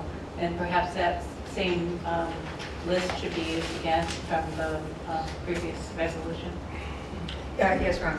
Yeah, I think the reason this resolution is crafted the way it is, and Dr. O'Malley maybe could correct me, is because the decision makers essentially in this process have been the Nuclear Regulatory Commission, and the people who are concerned about the potential problems from Pilgrim have run into a complete dead end with the Nuclear Regulatory Commission, which answers to the administration, unfortunately, and not to the legislature. So basically, we're trying to empower whatever powers, the regulatory powers the state government has, to try to, speed this process along and make it more environmentally friendly. I mean, I'm not against the additional language, but, as I said, it's basically aimed at the governor, saying, look, despite what the feds say, this is in our state, and we should have something to say about it. So. Any more on the amendment to 1709? Okay, we'll take a vote on the amendment. Ed, are you still there? Edward Atwood? Okay, I think it's a roll call anyway. So on the amendment to proposed resolution 1709, Delegate Atwood, Delegate Bergstrom, Yes. Delegate Chafee, Yes. Delegate Green, Yes. Delegate Kanaga, Yes. Delegate Killian, Yes. Madam Speaker, Yes. Delegate Cutchin, Delegate McManus, Yes. Delegate Moran, Yes. Delegate O'Hara, Yes. Delegate Omar, Yes. Delegate O'Malley, yes. Delegate Princey, Yes. Delegate Zern. Yes. 87.60% yes. No, actually, it is 96 percent. 96.6? No. We're missing Delegate Atwood and Delegate. Okay. So it's 96. Okay, so the amendment passes now to the full resolution. Yes, Thank you, Madam Speaker. I would just like to ask Delegate O'Malley who crafted the resolution then, if it came from somebody else other than him. I'd just like to know what the source is.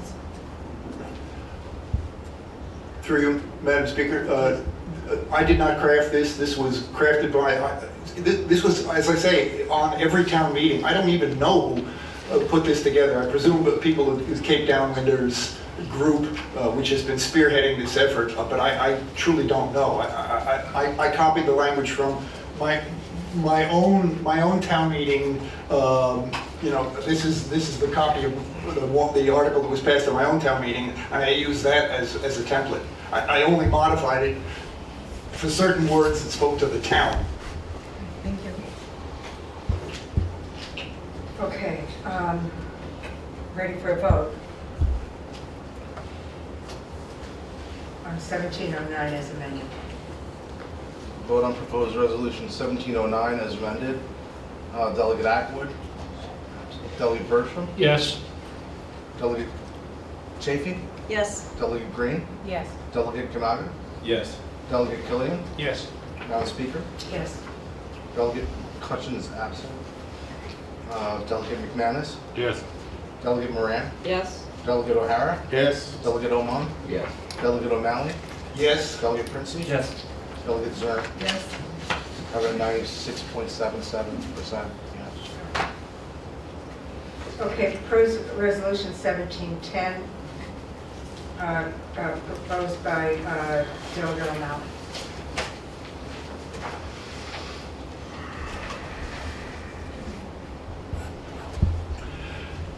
I'm going to give a little bit of a history here. On November 6th, no, I should probably introduce, I'm sorry, let me You want to move the resolution? I'm going to move resolution 1710. Is there a second? Oh, is there a second? Okay, Second. now, And I'm going to read this through quickly. Be it resolved, whereas the Barnstable County Sheriff's Office has applied to have its officers deputized as agents of U.S. Immigration and Customs Enforcement, and whereas participation in this program would allow the Sheriff's Department to detain individuals whose legal status has been cleared based solely on suspicions about their immigration status, raising the concern of racial profiling, and whereas this threat would tend to discourage anyone of uncertain immigration status from interactions with the police, and whereas police departments across the Cape have adopted community policing, which focuses on building ties and working closely with members of the communities that would be adversely affected by the perception that interactions with police could result in deportation proceedings, and whereas the seasonal economy of Cape Cod is critically dependent on foreign workers who may find the environment threatening and therefore seek employment elsewhere, with a potentially devastating effect on local business, and although the Sheriff's Office is not a function of Barnstable County Regional Government, it does and will have authority in relation to the residents of this county that will be expanded only in relation to the specific group of residents who are immigrants to the U.S. through an opaque and unaccountable process. And whereas the Supreme Judicial Court of Massachusetts ruled this year, found detainers by local law enforcement to be illegal, therefore, the Barnstable County Assembly of Delegates does not support the pursuit of a 287 agreement. It reads 267G agreement with the federal government, and I will offer an amendment. That's a typo. It should read 287G. So it's introduced. I will subsequently introduce the amendment. okay, so you want to, I simply want to offer an amendment to correct that typo there from 267G to read 287G. So that's a motion. Is there a second on the amendment? Any discussion on the amendment? All right, we'll vote on the correction to 287G. Delegate Atwood.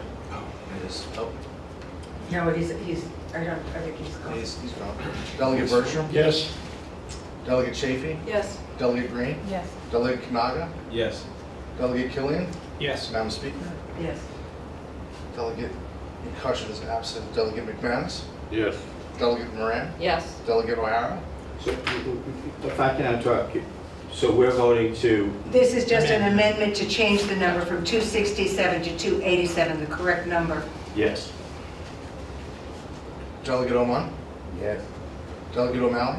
Yes. Delegate Princey? Yes. Delegate Zern? Yes. 96.77%. Okay. So the amendment, resolution itself. Did you want to speak, or did you? I would, yes, please. In preparation for this discussion today, I have reviewed the stories in the Cape Cod Times, November 8th, Provincetown Banner story, November 9th. Substantial differences between those two stories were actually what piqued my interest and my attention. I've reviewed the memorandum of agreement document between U.S. Immigration and Customs Enforcement and the local law enforcement agencies, the websites of the Barnstable County Sheriff and Homeland Security, Sheriff Cummings' My View piece on December 1, the American Immigration Council overviews on immigration detainers and the 287G program, the Harvard Kennedy School Journalists' Resource on State and Local Immigration Enforcement in the U.S., December 2017, numerous news stories, and many conversations in the community.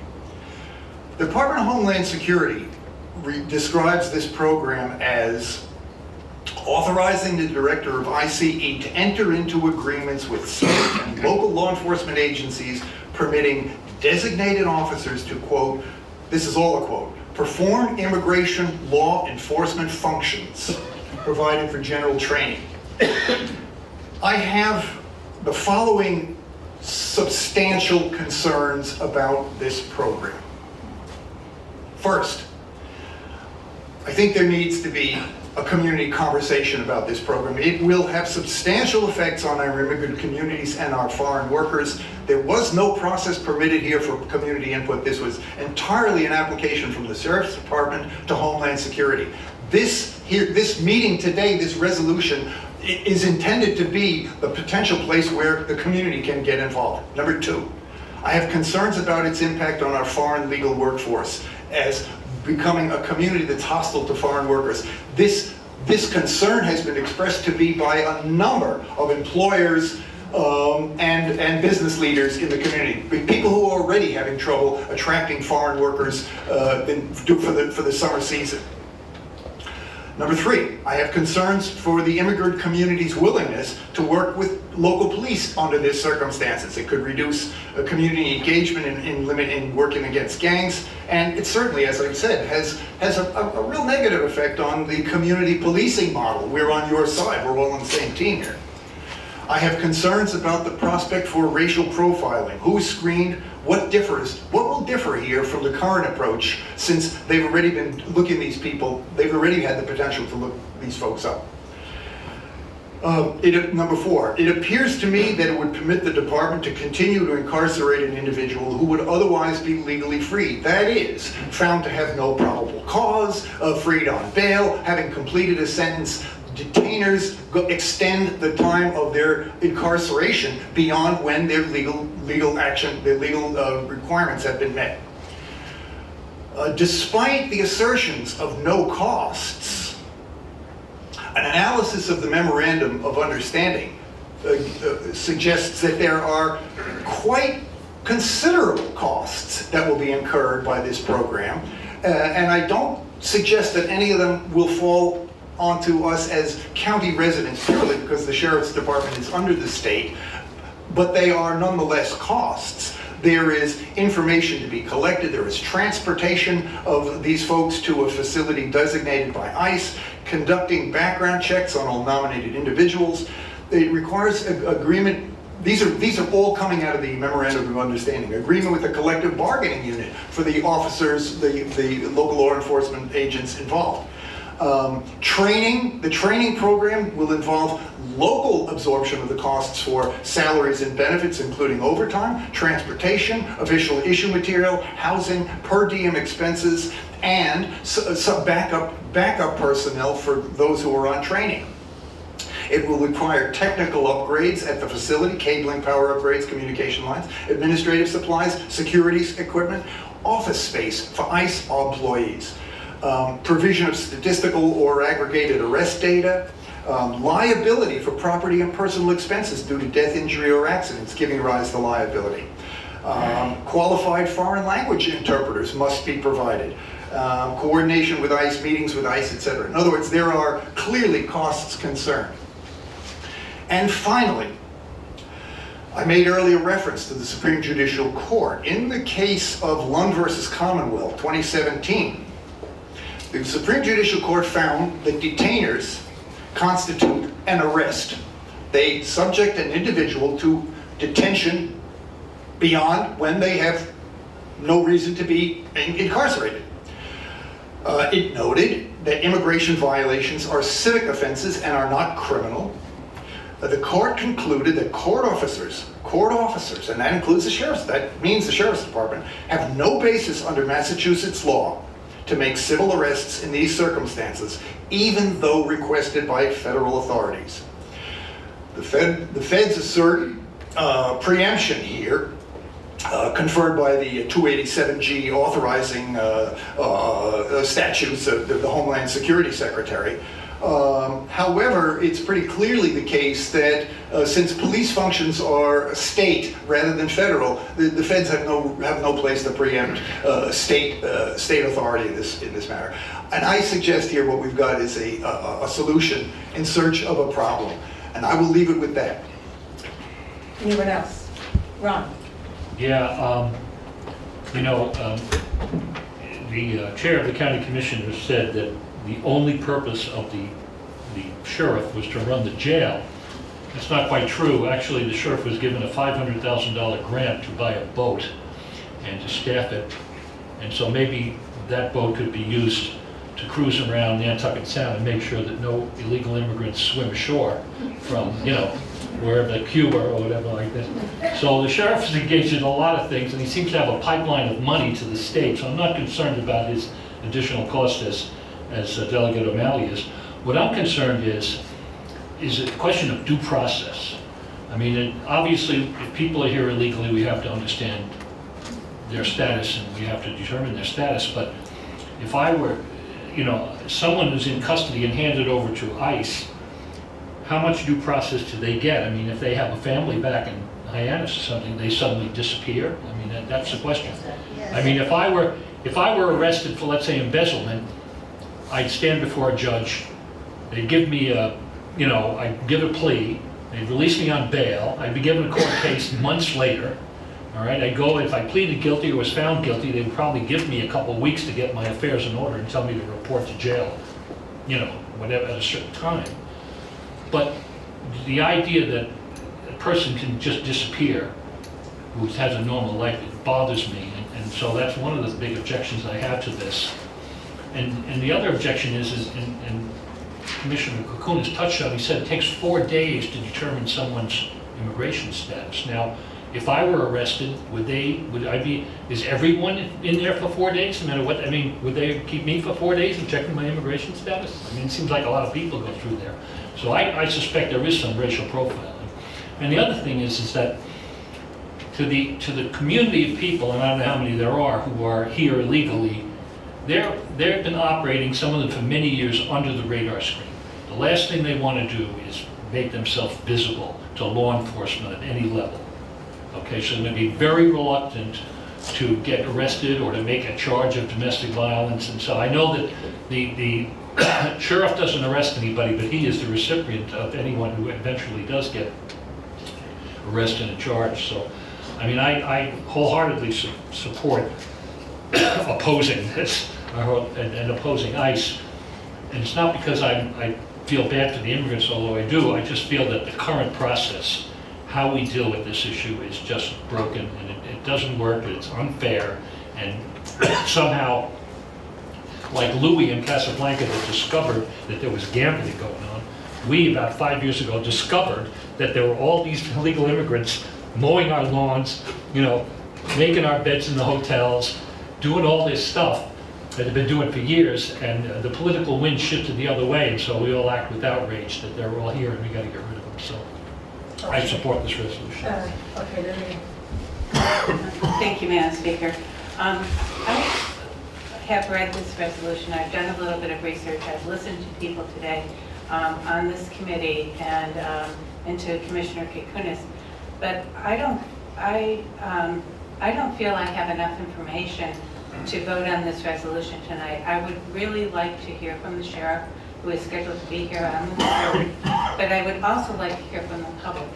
And I would hope that the speaker would consider seriously holding a hearing at that time as well, because I represent the public, and I feel very strongly, having been on the other side of the table with an issue that was very controversial at the time, but now seems to be the norm. Everybody seems to understand the issues, and actually, this body did listen to the public when it was a controversial issue. So I feel very strongly that one of the reasons why I'm here is because this body, the Assembly, is a body that does listen to the public, where we found that no other county body would listen to the public. So I would like to table this discussion until January 3rd, have more information from both the sheriff and also from the public. Thank you. Is that a motion? Yes, that is. Second. Okay, motion to table, and discussion on the motion. Oh, if it's a date certain, there's no discussion. Okay, we learned that. So this is to table until January 3rd. Is our next? Is the time that Maybe what I should say Sheriff Cummings is here? maybe what I would like to modify that. I would like to table this until the sheriff and the public can be heard. That's what on this. You're going to say, okay. That's what I would like to make that. Okay, so do you want to second that? Yes, second. On the wait, what's it? It's Motion a to date. table. It's a date certain. Oh, It's not a it's date not a certain. date certain. Okay, we can discuss. Well, I'm just curious as to whether the sheriff is, I mean, that would be quite a bear of a meeting. He'll show up, and of course, a lot of these people will show up, whether he'll find it reasonable. Not that he doesn't want to show up, but, you know, you'll be in charge, so if that's what you want to do, then go right ahead. But I'm curious as to whether that... When I talked to the sheriff, he said there's a lot of misinformation out there, and he would be happy to come and talk to the assembly to make sure that they had the correct information. He was more than gracious about wanting to come. And he emailed me today and said, if you vote this today, then do you still want me to come? And I said, yes. I said, we want to hear from the sheriff and hear what you're up to. So regardless of what the vote, you know, whether we voted this today or not. My preference was to have all the information and to be able to make an informed decision, because everybody feels very passionately and everybody has articles and stories and information. So I think that would be you know, something that Lillian expressed. So on the motion to table, any more discussion? Point of order, you have two motions on the floor. You should No, technically... she withdrew she changed it from, Was there a withdrawal? oh, I did you maybe withdraw your missed that. second? I Yes. did. Okay, thank you. Sorry. So it's a motion to table until the sheriff can be available, and also you wanted public input. More than a minute and a half apiece. This is a meeting in the public, a public meeting. It is not a public hearing. And it was not requested that it be a public hearing, just public input. And please don't call out, it's disruptive to the meeting. Okay, on the amendment, oh, excuse me, on the motion to postpone, how does, okay, before we go to that, you haven't weighed in on this, how do you feel? Brian?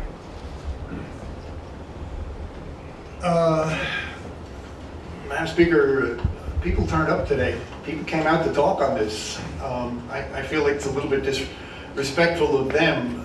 The sheriff, as I said, this resolution was introduced 3 weeks ago. The sheriff had opportunity to learn about it just as anyone else did. My sense is that this ought to go forward today. Okay, so that's, we'll have the, John, did you want to make a comment? Actually, yes, Madam Speaker. I respectfully ask that we take a vote to suspend the rules to allow the public present to comment on Resolution 17-10. Thank you. Second. We have a motion on the floor right now. So You have to If remember. we suspend we rules, have then to the public will be allowed to vote, we have to vote on whether we're going to postpone or not. And then we already have a motion in the works right now. Mhm. So can the public come and comment on that motion? No? We If we suspend the rules. We We've have a done it motion to before, take. many times, In the midst of a vote? anytime they want. Get more information, get more what the public may feel. I think it's important that these people have been sitting here for quite some time. And obviously they're coming to some of that. Yeah, yes. I understand where the delegate from Dennis is going on this, but even if we were to suspend the rules to allow people to speak, it would still be up to the chair, the speaker, as to whether she wants them to speak and how long she wants them to speak. So I don't know, do we want to go down that road again?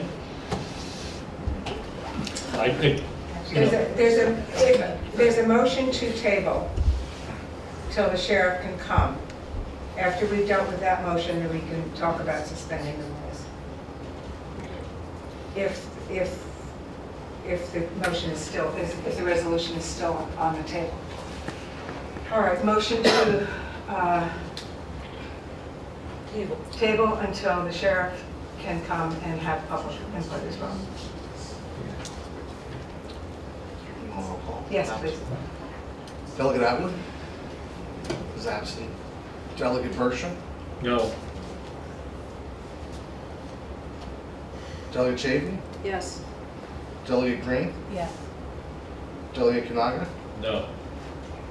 Delegate Killian, Yes. Delegate McCall, Yes. Delegate Cushion is absent. Delegate McManus, No.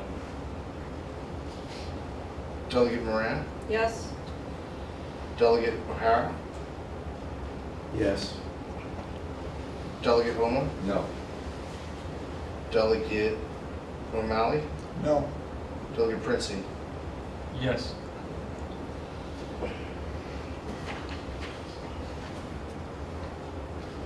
Delegate Zern. Yes. Let me make sure that I have this.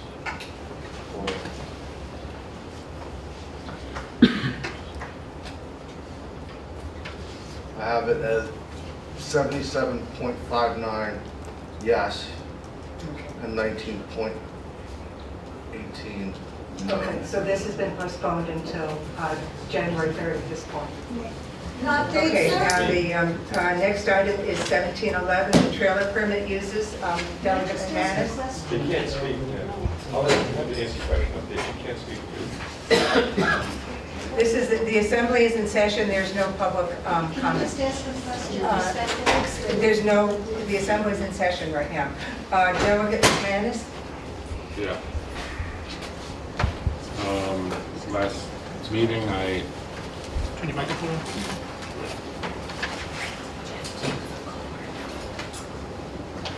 Last meeting, I proposed a resolution in regard to the issue that came up over the traditional hay rides that occur in Brewster. And I asked that it be put on today's agenda, and I would move its approval. Is there a second? Second. Any discussion, comments? Madam? Yes, oh, Ed. Speaker on the motion, the way I fashioned this resolution, it's asking our legislative delegation to submit a petition to the general court on behalf of Barnstable County enacting the following or similar language. So if this, in their opinion, it doesn't do what we all hope it does, they have the ability to craft language that does. I tried to, in the language I proposed, provide language that would cover a variety of activities, including the traditional hayride in Brewster, including parades, not only parade on the parade route, but also the going and coming to parades, which many entrants do. They travel over the highways and byways of our Cape, and this would allow on those sorts of activities for the local public safety agencies to weigh in on suggesting a route, suggesting standards. I know one of my police chief, one of his concerns, we have the town band show up on a trailer. They drive halfway across town on folding chairs just placed, not tied down, and he's concerned that that's leading to a possible accident, a disaster, and he would like some way of suggesting that they make some improvements on that, but without having being authorized to do a permitting process. There's no way of him to do that other than telling the folks that they can't use that means of conveyance. These, I believe, some of these laws were and practices were back in a time when we didn't have to worry about something happening and an attorney digging through old general laws of the Commonwealth and finding something to file a $1 million liability lawsuit against town. But, so I think we need to take the legislature needs to be asked to take an action that is very specific in providing a process for these things to happen. Yes, Mary. Thank you, Madam Speaker. I asked Representative Tim Wellen for an update on the status of the legislation.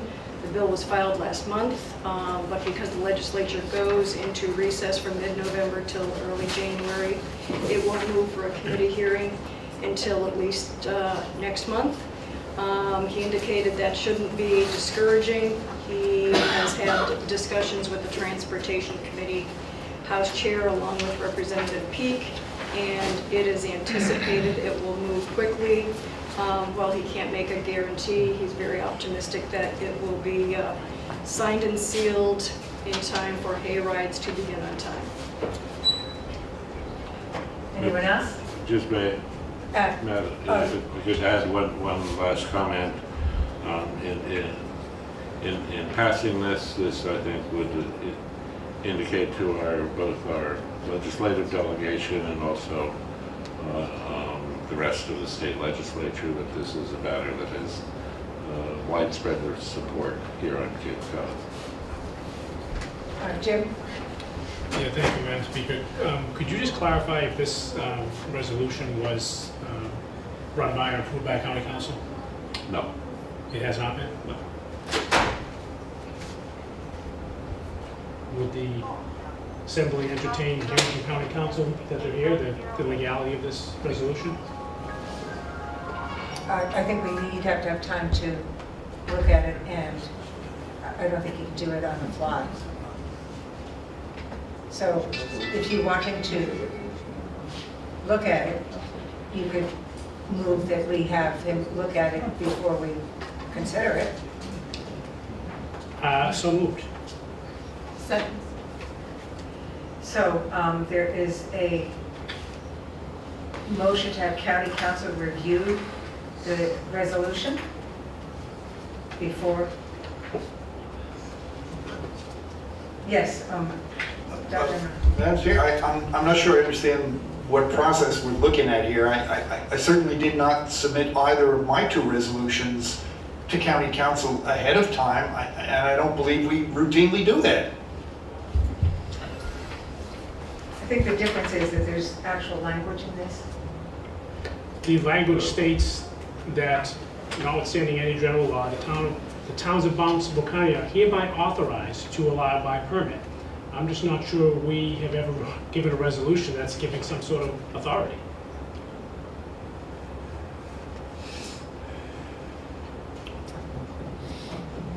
Madam Chair? Yes. The form of this, this resolution, in essence, I took from, I went back to find a resolution, the request to the state legislature, and the way I sort of formulated this, I did it in the manner that they did in past resolutions, and it's, at this point, given all that has occurred now, the intent of the resolution is to indicate that on Cape Cod, that this is an important activity, and we would encouraging our state legislature to see that it's taken care of. It anticipates that the language proposed may not be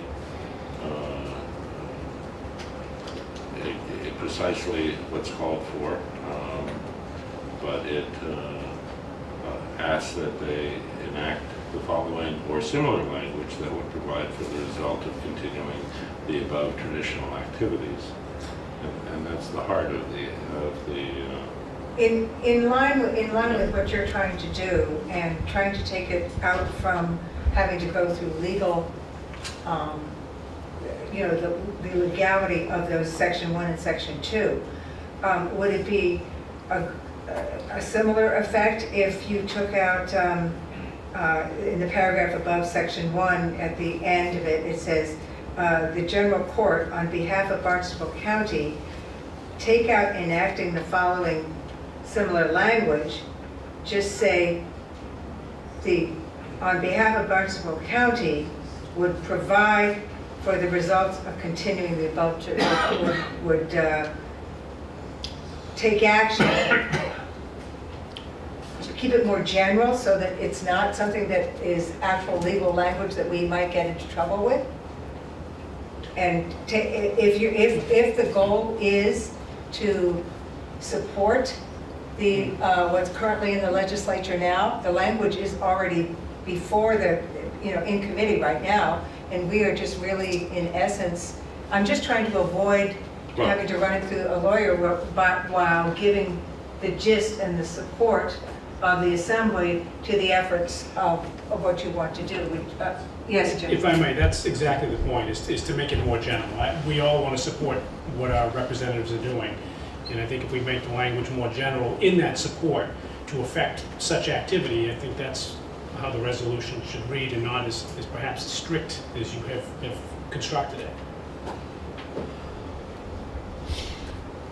So we still have the matter before us, whether we want, in a second, about whether we want to run it by a lawyer, but we would, so I guess we could either withdraw that motion and amend it while we decide whether we can make it more general and won't need the lawyer. So who made you made the motion, would you withdraw the motion? I will withdraw. And the second? Okay. I will. And the second, okay. So let's see if Ed McManus would be willing to, the presenter would be willing to make it more general. Let's see.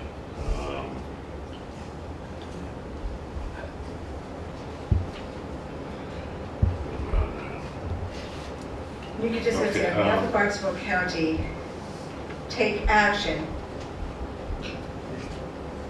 to ensure. Madam Chair? Yes. If we, I'd move that the resolution be amended in the following manner. Okay. To eliminate Section 1 and Section 2. Okay. And that in the clause, the section that follows, now be it hereby resolved, Yeah. that we request the legislators to submit a petition to the general court on behalf of Barnstable County, enacting language that would provide for the result of continuing the above traditional activities. Perfect. Second. Okay.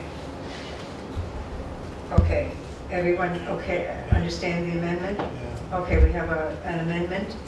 Is there, and you seconded? All right, any more discussion on the amendment? All right, vote on the amendment. Atwood is still absent, I suppose. Delegate Bertram, Yes. Delegate Chafin, Yes. Delegate Green, Yes. Delegate Kanaga, Yes. Delegate Killian, Yes. Speaker McAuliffe, Yes. Delegate McManus, Yes. Delegate Moran, Yes. Delegate O'Hara, Yes. Delegate Oman, Yes. Delegate O'Malley, Yes. Delegate Princey, Yes. Delegate Zern. Yes. Okay, any more on the resolution? All right, we will vote on the resolution as amended.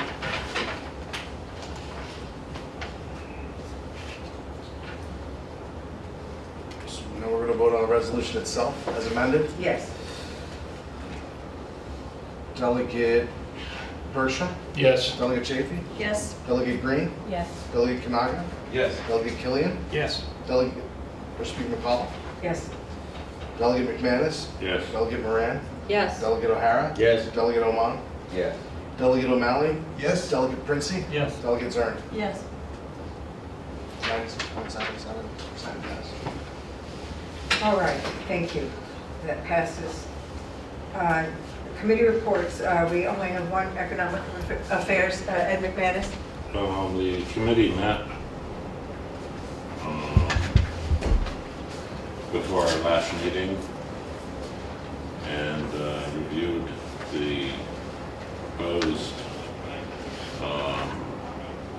changes, the draft changes to the Cape Cod Economic Development Council.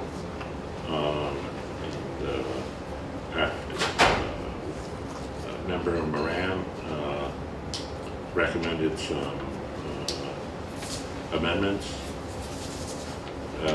to it, which seemed to meet the consensus of support amongst the committee. And the County Commissioner Kukunis, who was present, indicated that he would add those to the proposed draft that the commissioners would be taking up. And the meeting adjourned. Thank you. Is there a motion from the committee to accept the minutes? Yes, Susan. I just want to be sure that the amendment that was agreed to is read in. Is that what you had in mind for you, Speaker Ed? In other words, what Commissioner Kukunis agreed to is the paragraph that says resolved. Oops, sorry, that's the wrong one. I took a note, sorry about that, since we went and came back. I lost my organization here. Okay, here it is. So rather in the minutes, the paragraph that's second to last that says "and edit," Yeah. where it said committee consensus, I would just add "and Commissioner Kukunis was supportive of the suggested edit." Okay. Does that make sense, Ed? Yeah. Thank you. So Ed, do you want to get your minutes approved as amended? Do you want me to do it? Well, this is the... I know, that's right. My problem is Right. a committee can't take action on an item unless they've called a meeting, and we haven't called a meeting.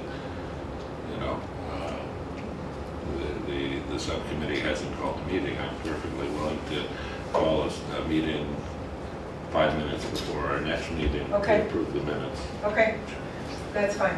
Okay. All right, is there a report from the clerk? There is none. Okay. Our last item of business is the legal opinion from Assembly Special Counsel James Lamptey regarding budgeting authority. It's a pretty dense document. Mr. Troy is here, our county counsel. I think if there's any specific issues or questions that people wanted to address. One of the options, I think, is if it's too much to get our heads around and we need to re-agenda this, depending on how the discussion goes now, we can also do that. So don't feel like you're being rushed on this. Yes, Ed? Personally, I'd like to do that, and I know there was an earlier opinion by Mr. Troy last spring that I would like to sort of read both together. Side by side? Yeah. Yeah. It's you know, right now, reading this over, it sort of is based, my thoughts are based on what I think I remember was in, because I haven't been able to locate that. Anyone else have any thoughts? Yes. I don't know. I don't know whether we need to postpone. My sense is, I read through this. It's very clearly researched and written, and I think he lays out a compelling case that, quite frankly, we do not have the authority. And I, as one who pushed for it last year in the budget season, I think it's pretty clear that under statute we do not have the authority to add a line that's been removed, and that the mechanism that we would have to follow in that situation is an ordinance to establish a budget line, establish a department, establish a function that we want to see. We can't just pop it back in the budget. I'm persuaded, and I was skeptical, so I'll go along with this one.